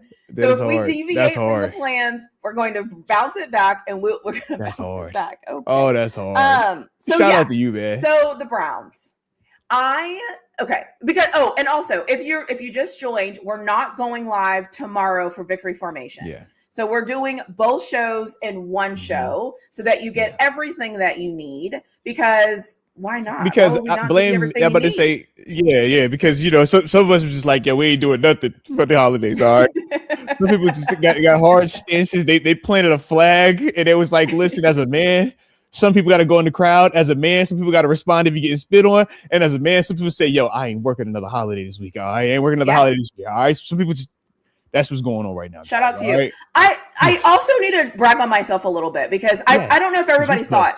Have you seen in this video that it looks like Aaron Rodgers is looking back at Shador while Shador's holding his wrist up? That is very intentional. And I needed to call it out, okay? I worked very hard. I like that. Tanisha, I look at it like, I like your wrist, man. You got that healthy wrist, huh? Yes. Hey, all right. Come on now. I worked very hard to be very intentional about finding that photo so I could get Aaron perfectly looking. It was on purpose. So I just need to circle back around on that. So and shout out to the HD photos too, man. Them high definitions right there. That wasn't no run of the mill screenshot. That wasn't no, I took this off the iPhone. No. She got the legit ones. I'm like, girl, did you pay for the Getty image? Is that the Associated Press? When you call over there, go your contact. She's, I got sources. Jeez, man. That's off the SIM card, bro. I needed what I needed. I can't help it. Like, once I have a vision, I'm like, I have to do this. I don't care what time it is. I'm going to find this picture. So anyways, before we get to talking about this, the Browns historically this year, I've been watching them play, because it's no secret I'm a Shador fan. It's no secret that every single snap he has taken this year, I have watched it.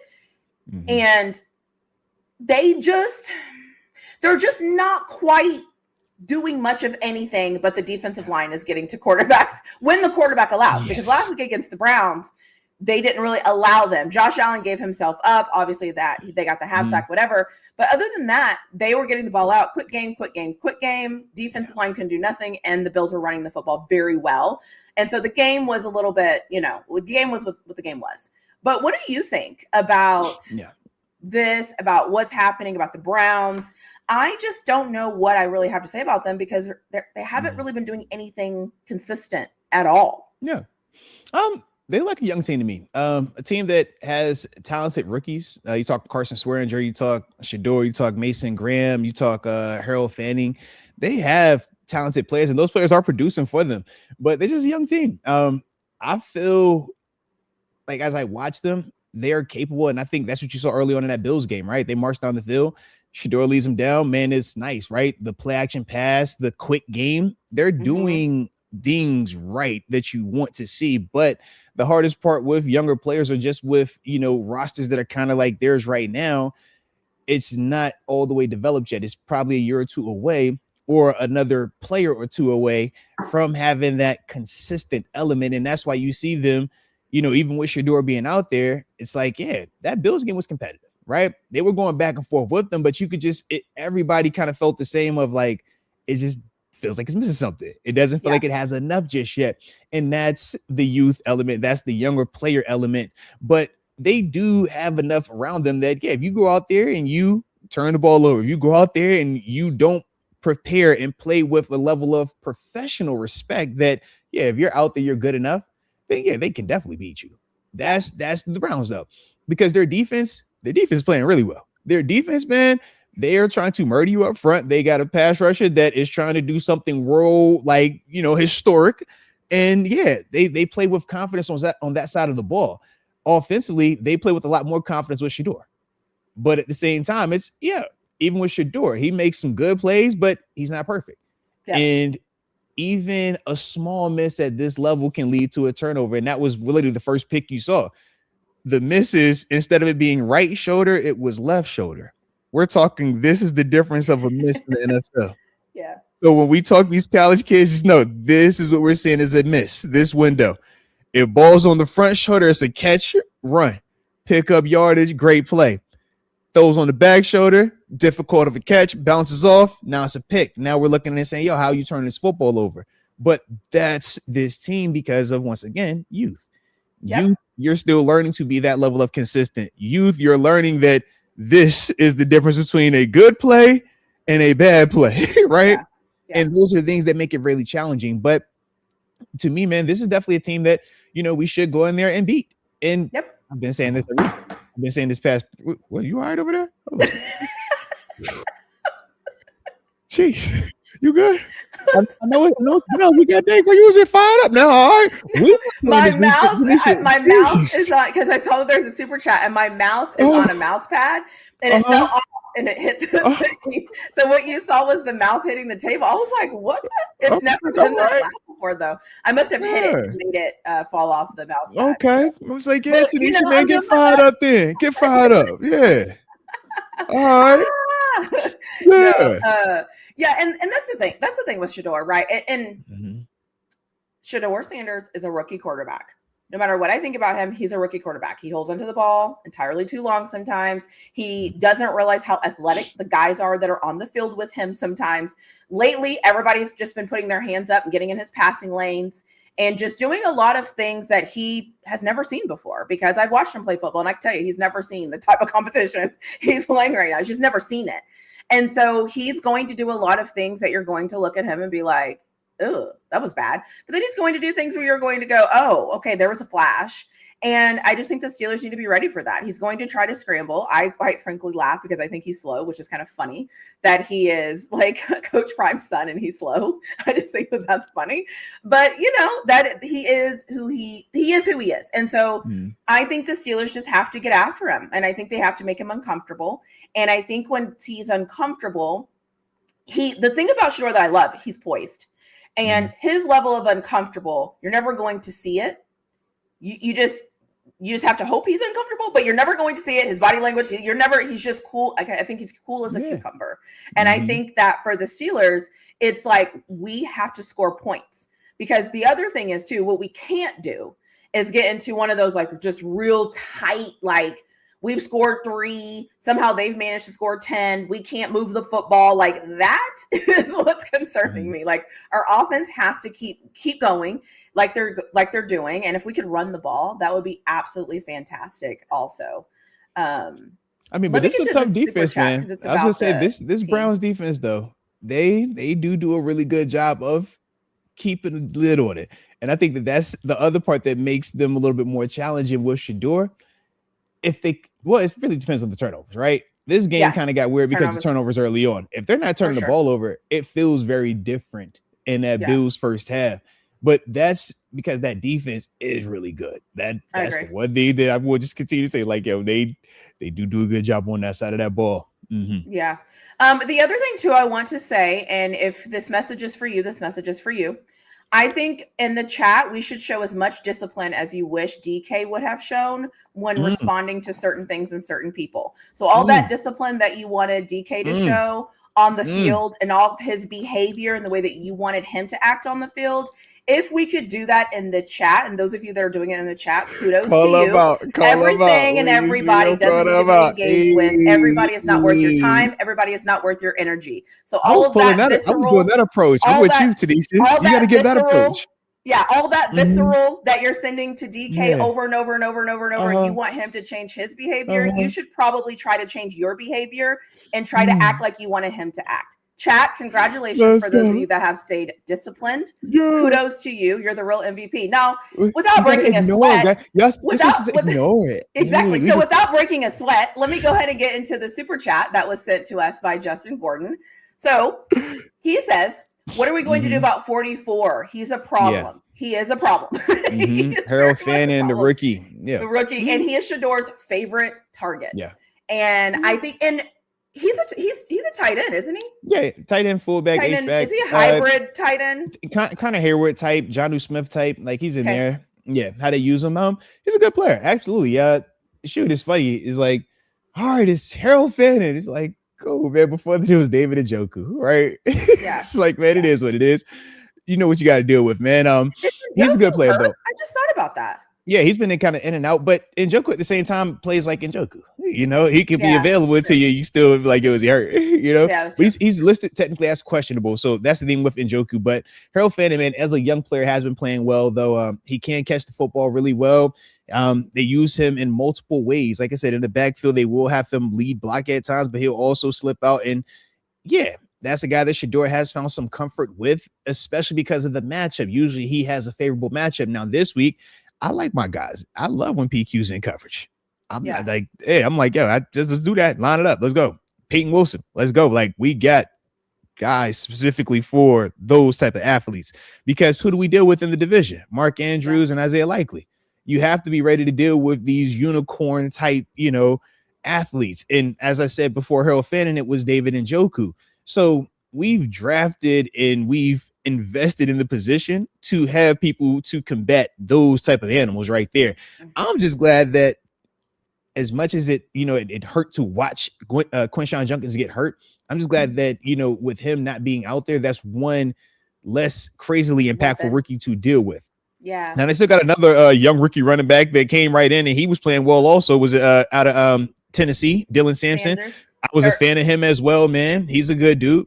But but you're talking about the other dude too. Yeah, I'm about to say they got a plethora of them, right? Shout out to the young guys. Raheem Sanders, the other guy as well. About to say yes, yep. About to say, and he was out of South Carolina, if I remember correctly. So yeah, they definitely have that element, but neither of those guys are as explosive to me as Quinshon. Quinshon is that's first round. That's the reason why they drafted him in the first round.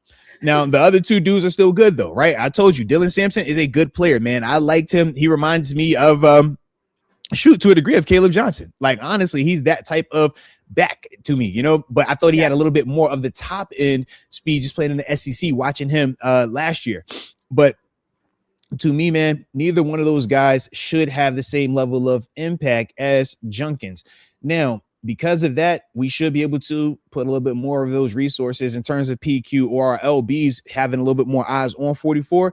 We should be able to do that now without it killing us per se, as if it would have been, like I said, with 10 out there on top of that, because you start focusing on this one and now he got you in space, and that's scary. Yeah.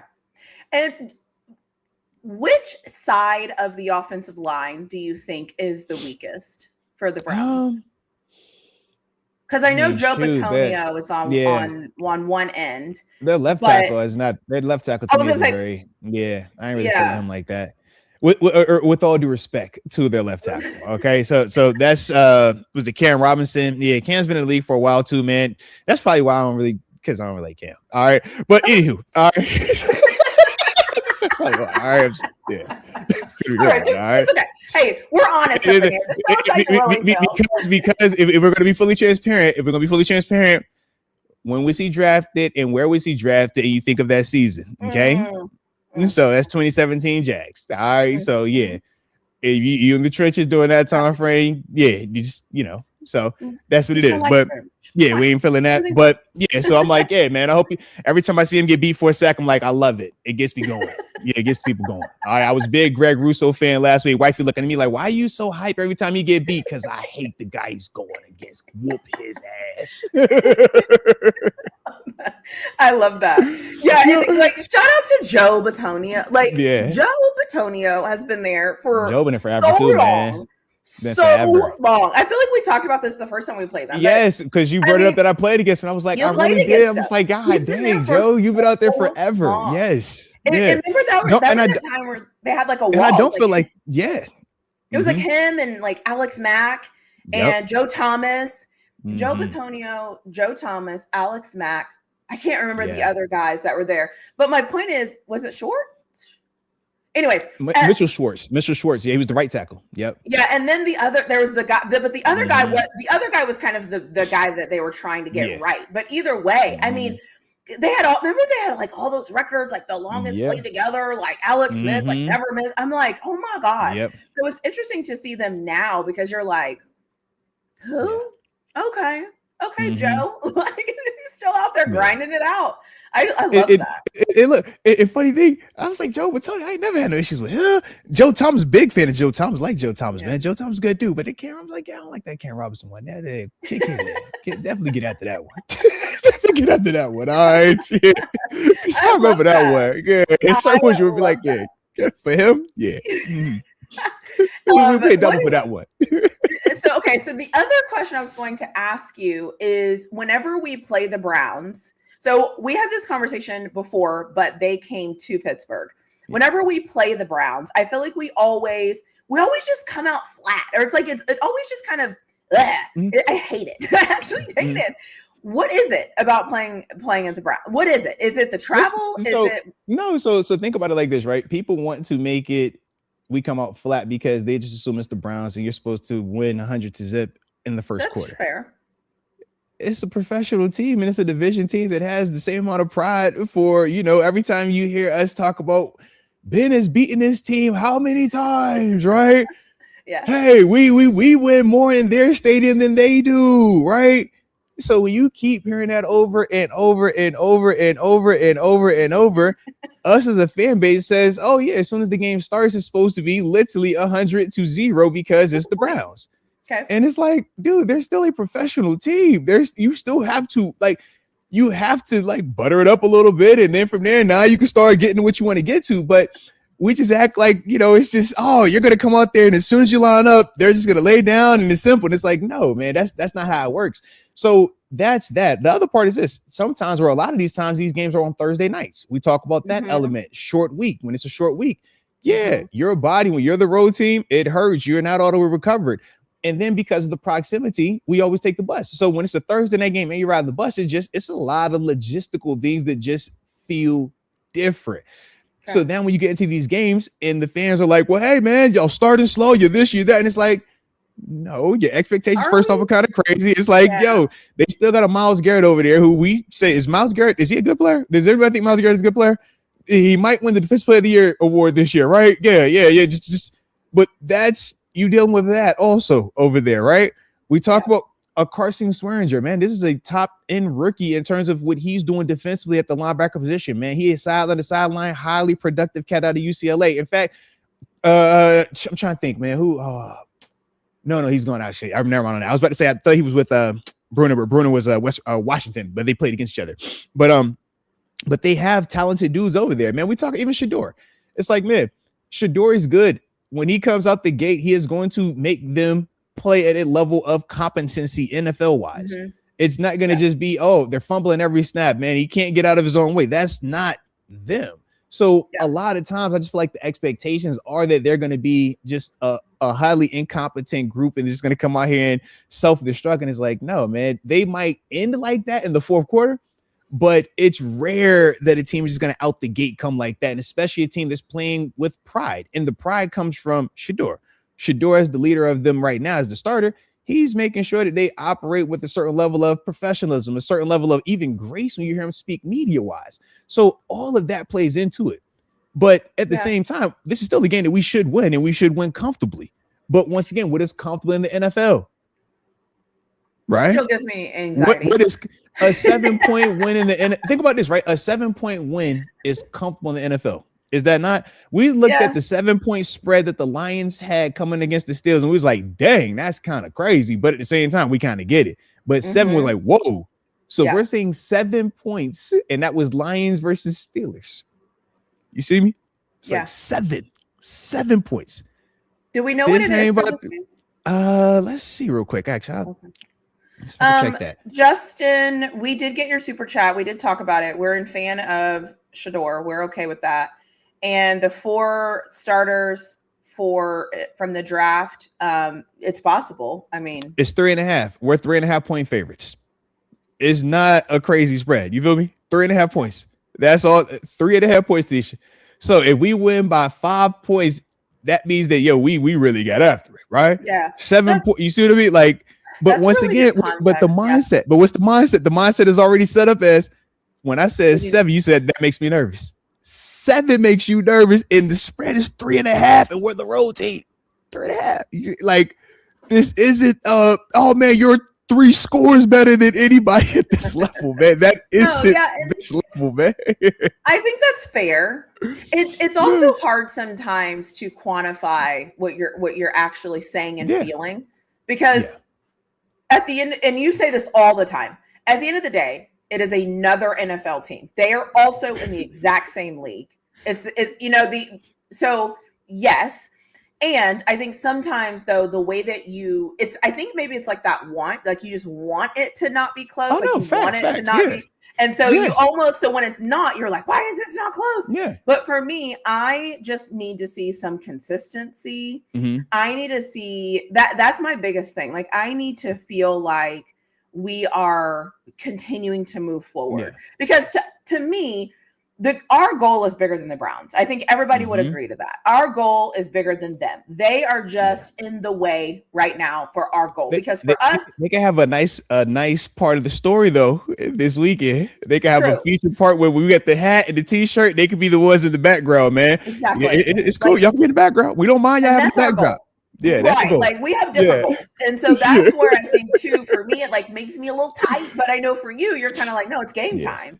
Like, this is the moment. This is this is it. And so, I mean, as fans, I feel like sometimes like we don't know how to really feel. So we're just like, just beat them up bad, please. Thank you. And we wanted to be so quick because we don't want to ever feel uncomfortable. And that's the other part of it, right? We want to feel like, hey, man, if we're going to win by 4, well, we need to be up 4-zip as soon as the game starts, and it never gets closer than 4. And it's like, bro, you could win by 4 and you could be down by 12 with 2 minutes left in this game. Like, that's the reality of it. You look at that Bills-Browns game. You look at what the score was down the stretch. Yeah. They won, They still could have put 30 up, But would you see what the final score was? It's like, okay. Yeah. And that's the part of this level. It's like, yo, everybody is good enough. We talked about Shedeur, right? We talked about all the stuff that he did at Colorado. And then we talked about how Mel Kiper, right? One of the draft gurus, right? The history of it and how he was going like, yo, this is a first round talent. For him, yeah. So once again, even the experts look at this kid and say, yo, talent is there. So we got to understand that coming into this game, man, they got players that are good. They got players that could come here and compete with us. They could come here on our roster and be like, yo, he'll be competing for a starting spot. He'll be competing for a starting spot. He would make that guy sit down. That's every team, man. Y'all don't think Myles Garrett would be able to start for the Pittsburgh Steelers? Absolutely. Yeah, I mean, like just walk into the door and we'll figure it out. Like, you catch what I'm saying? Yeah, like a healthy Quinshawn Junkins. You don't think he could play for a healthy? You don't think we don't have no room for Quinshawn? Love that. Like, come on now. No, we might have room for Joe Batonio. You don't think Joe could come play for us? Joe, you positional flexibility, baby. Hey.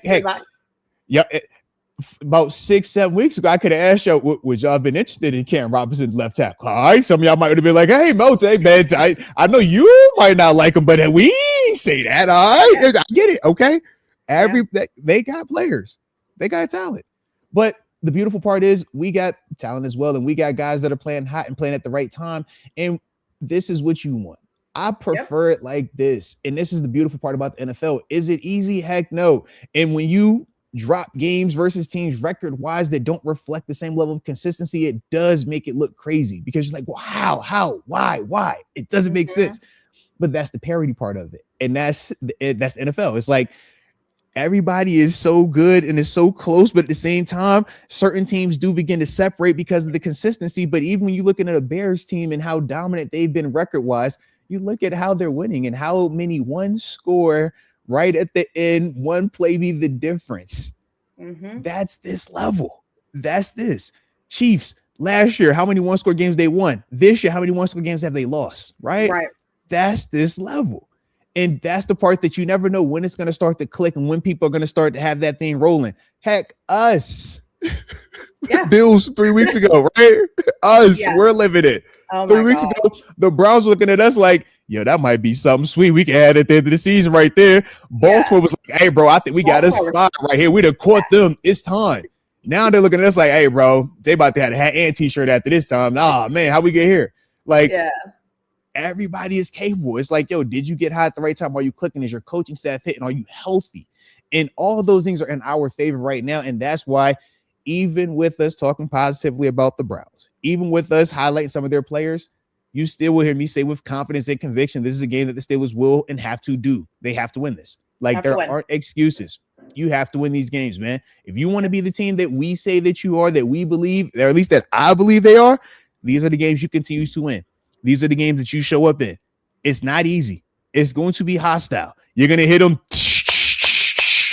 beating whatever the heck that trash can gate rattle thing is every time. They're starting to wear bags over their heads already too. Yeah, but it's going to be ruckus. Most fired up. Yes, they and listen, they don't want to do anything more than mess our Christmas up. And how can they do that if they beat us? If Myles Garrett gets the sack record, let alone if they're able to hurt one of our guys. Any of that, and not intentionally hurt, but in the sense of, if they get a big sack and Rodgers gets up and it's janked up and it's like, now your season jacked up on top of that, even better. That's how the energy is going to be. You know what this is. Yep. But you love it like that. Come on, man, because ain't nothing better than whooping somebody right after Christmas. Oh, man. Dashing through the snow, punching you in the face. We gonna whip your tail. Hat and turkey. Hey, give me the hat t-shirt, man. Come on, man. Come on. Oh, man, I need all that, man. Oh, I need all of it. Absolutely. But that's how it's gonna be. That's the end. That's hilarious. Tom, really, in the comment section? Is that what we're doing today? So, and no, I can't put that on the screen. Shout out to Tom. But I do see the comment. The other thing is too, and we're going to end this live and probably in about 5 minutes. So if you have any questions, comments, or anything, that is not comments like Tom has just written in the comments section. Shout out to Tom. Tom, I'm with you, Tom. That's what needs it. Right after, ain't nothing like that after the holiday. Right after Christmas. Are you really encouraging that? He said, all he wants for Christmas is what? I'm with you. All right, okay, I'm with you. We're gonna take the bus. Take the bus. We're gonna import that thing. All right, let's import it. Let's go. We ain't not import-export business this weekend. Oh yeah, I like when we get to travel a little bit. Friends, we might actually end this a little bit early.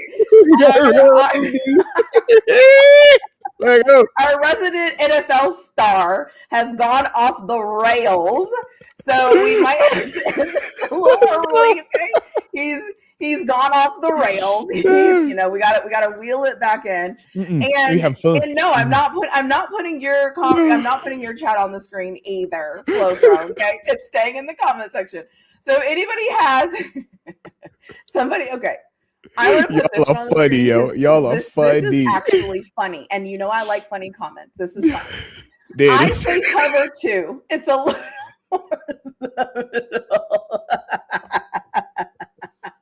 You know what? Yeah, Coach T is a big cover 2 guy. Coach T loves cover 2. Loves cover 2. All right. I respect it. It's a staple. So, yeah, golly, this chat. Big cover 2 guy, you say. Big cover 2 guy. So we have a super chat. So thank you, Young. I'm not saying that. Oh, Young. I'm not saying that out loud. Young Papi Bonito. I'm not saying that out loud. So Merry Christmas to you as well. So thank you for that. It is funny too, because I can get it from your side where you be like, "Yo, I'm not saying that." I'm gonna be like, "Oh, that's the homie, Papi Bonito." You say, I'm not going to not happening. Next thing I know, somebody will be like, "Ooh, I kind of like the way you see it, right? You see it." So we'll let that go. So Justin Gordon, I feel some type of way now. What you mean? Somebody might be like, they like how you said it. Young Papi Bonito. You don't like how I say your name? You don't like when I say Young? I don't think you Bonito? saying it doesn't. It don't hit the same way. Young Papi Bonito. You saying it doesn't hit the same. It don't hit when I say. It's kind of like if I was to say like, yeah, and I think he's hard in the pants. You'd be like, the fuck you get that from? Like, what are you talking about? Who's hard in the pants? Why are you talking about somebody being hard in the pants? Like, what are you saying? What are you saying? Yep. So that's why. Justin Gordon's he sent his super chat and then we talked about it a little bit. So he was actually asking like the logistical question of is this allowed? Asking, is it allowed? So the answer is no. It is not allowed to do it. In terms of the theory of it, I would love that theory, but no, it is not allowed to happen. The prime example of that was Brock Osweiler. When he initially left from the Denver Broncos, he went to the Houston Texans, and they were trying to do a situation where I want to say they were going to try to trade him it was like Texans, Broncos, and they wanted to send Broncos, Texans, Browns. But the way that they were trying to do it logistically, I forgot what it was about it that they were like, yo, this isn't going to be allowed, or however they were trying to word it. But that was a big part of it. And then I forgot logistics. It's like you have to wait X amount of time though when you make a move and you're going to sign somebody, because that's the NBA's whole sign and trade thing. That's I mean, it's been another team. It was, I think the Saints also tried to get involved in a sign and trade situation like that. And it's just like the NFL doesn't want that type of movement amongst the players. I don't necessarily know why, outside of just trying to control the market. But to me, I don't have an issue with it. But that was definitely, I just remember with Osweiler specifically, that was one of the things that was brought up with them trying to do the whole like, yo, let's move him, sign him to the contract. But if you don't have the money on your salary cap, that was why they were trying to do it. And that's what it was. It was trying to finagle the salary cap. And that was one of the big reasons why they brought it up. Yeah. And I think the reason why the NFL doesn't do it is because I think there's just too many players. I think there's too many. I think the NBA, what is it, 15-man rosters? Mm-hmm. I mean, I think the NFL just has too many players to worry about how many teams they're going to and who's going. I mean, that could get a little bit. That could get a little bit. NFL and the NFL has definitely had a crazy uptick in trades. I literally I know for a fact, doing the data on this back in 2012, there were maybe 30 trades in a span of like 20 years. Now you talk about how frequently players are getting moved, how frequently guys, it's nothing to see 4 and 5 trades at the deadline, right? Massive mega trades. It's like, yo, people are getting moved. Like, yo, this is crazy. That's, has definitely continued to have an uptick. So all of that definitely, has had the NFL having to be a lot more intentional about that stuff. So I'm sure they have, some hard rules for, why they do what they do. But yeah, it's just, the world we're living in right now, man. Yeah. Awesome. Any other questions before we end? Somebody said something that you should do, and I thought it was actually really cool. I think it was Josiah. Usually they tell me to shut up. They be like, yo, you need to shut up, Mo. You be talking too much. Why are you always talking all that positivity about the squad and all about Coach T and all them folk, man? We ain't got time to be hearing all that, man. He said, I got a segment for you, Moats. Call it Moat Evaded. Motivation, baby. Come on now. Hey. I love that. Shout out, we just got a super chat that says, will the Steelers rest their players if the Ravens lose? I mean, you treat it like a preseason game. If that's the case, you're going to have them out there to a certain degree. Certain players you care more about, others not. And you're going to have the debate all week. Hey, all right, do you rest these guys? Do you play these guys? Man, do you rather have health or you rather have rhythm? The whole debate, song and dance. But it's personal preference. Coach Tomlin, from my understanding, he golden tickets certain players. So a guy like Aaron Rodgers, you might play a quarter, or you might not play at all. Right? It's only going to be a handful of those guys because you do have to have a fine balance. But there are certain players that you say, I don't care about your rhythm. I care about your availability. Right. And that's, the dilemma with that. But you can't get to that until you take care of business this week. And you prefer to take care of business this week via win versus it being we lose, Ravens lose, and then we get it kind of like the backdoor, cover. It's like, you did it, but did you really? So, yeah. And then this is probably because I said a cuss word. PhD degrees don't require any language courses. Well, to get your PhD, no. But to get my other degrees, yes, there was a language component to get my other degrees. Not my PhD. I got those degrees a long time ago, so I can say whatever I want. I'm a grown woman. Talk your talk, talk your talk. Yeah. So I'm going to talk how I want to talk. And if you don't like the things that come out of my mouth, try to work to fix it. Anyways, I am going to end this live. Is there anything that you want to end on? Anything that you want to say? And actually, I'll go, and then you can go after me. I don't really have anything. I just want to say, I want to say, this is the holiday season. Remember that everybody doesn't have a positive and lovely experience during the holiday season. So if you have it in your heart, show a little bit of grace, show a little bit of compassion, show a little bit of love, lead with love this holiday season, because a lot of people need that. Yeah, a lot of people need that this time of the year. And also, don't forget that we are first in the AFC North. Don't let anybody tell you that this team is not good enough. Don't let anybody tell you that Coach Tomlin is not good enough. And don't let anybody ever tell you what you should think and feel about your team. That's all I have. You heard it. You heard it.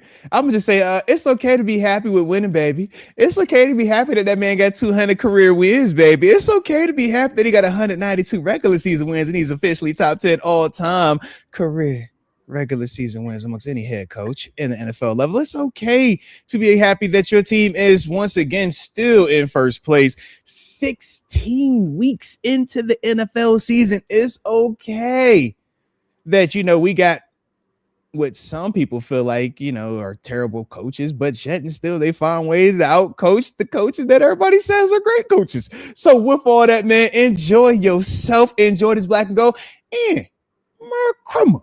All right. We have another super chat that kind of takes us out. And oops, that's not it. So it is from James, and James says, wishing everyone a happy holiday and a Merry Christmas. Much appreciate Dr. T and Moats. Peace. You are very welcome, and I hope everybody has a great day. Stay tuned. You're going to see Arthur Moats' exit at the very end of this because he's fantastic. And before I sign off, I just want to say be careful and don't get too hard in the pants. Bye. Okay. You see that improvement? We got to improve perimeter. You see these borders improved? You see? He's improving. He's a starter. He's a starter, folks, for the Pittsburgh Steelers. You're funny.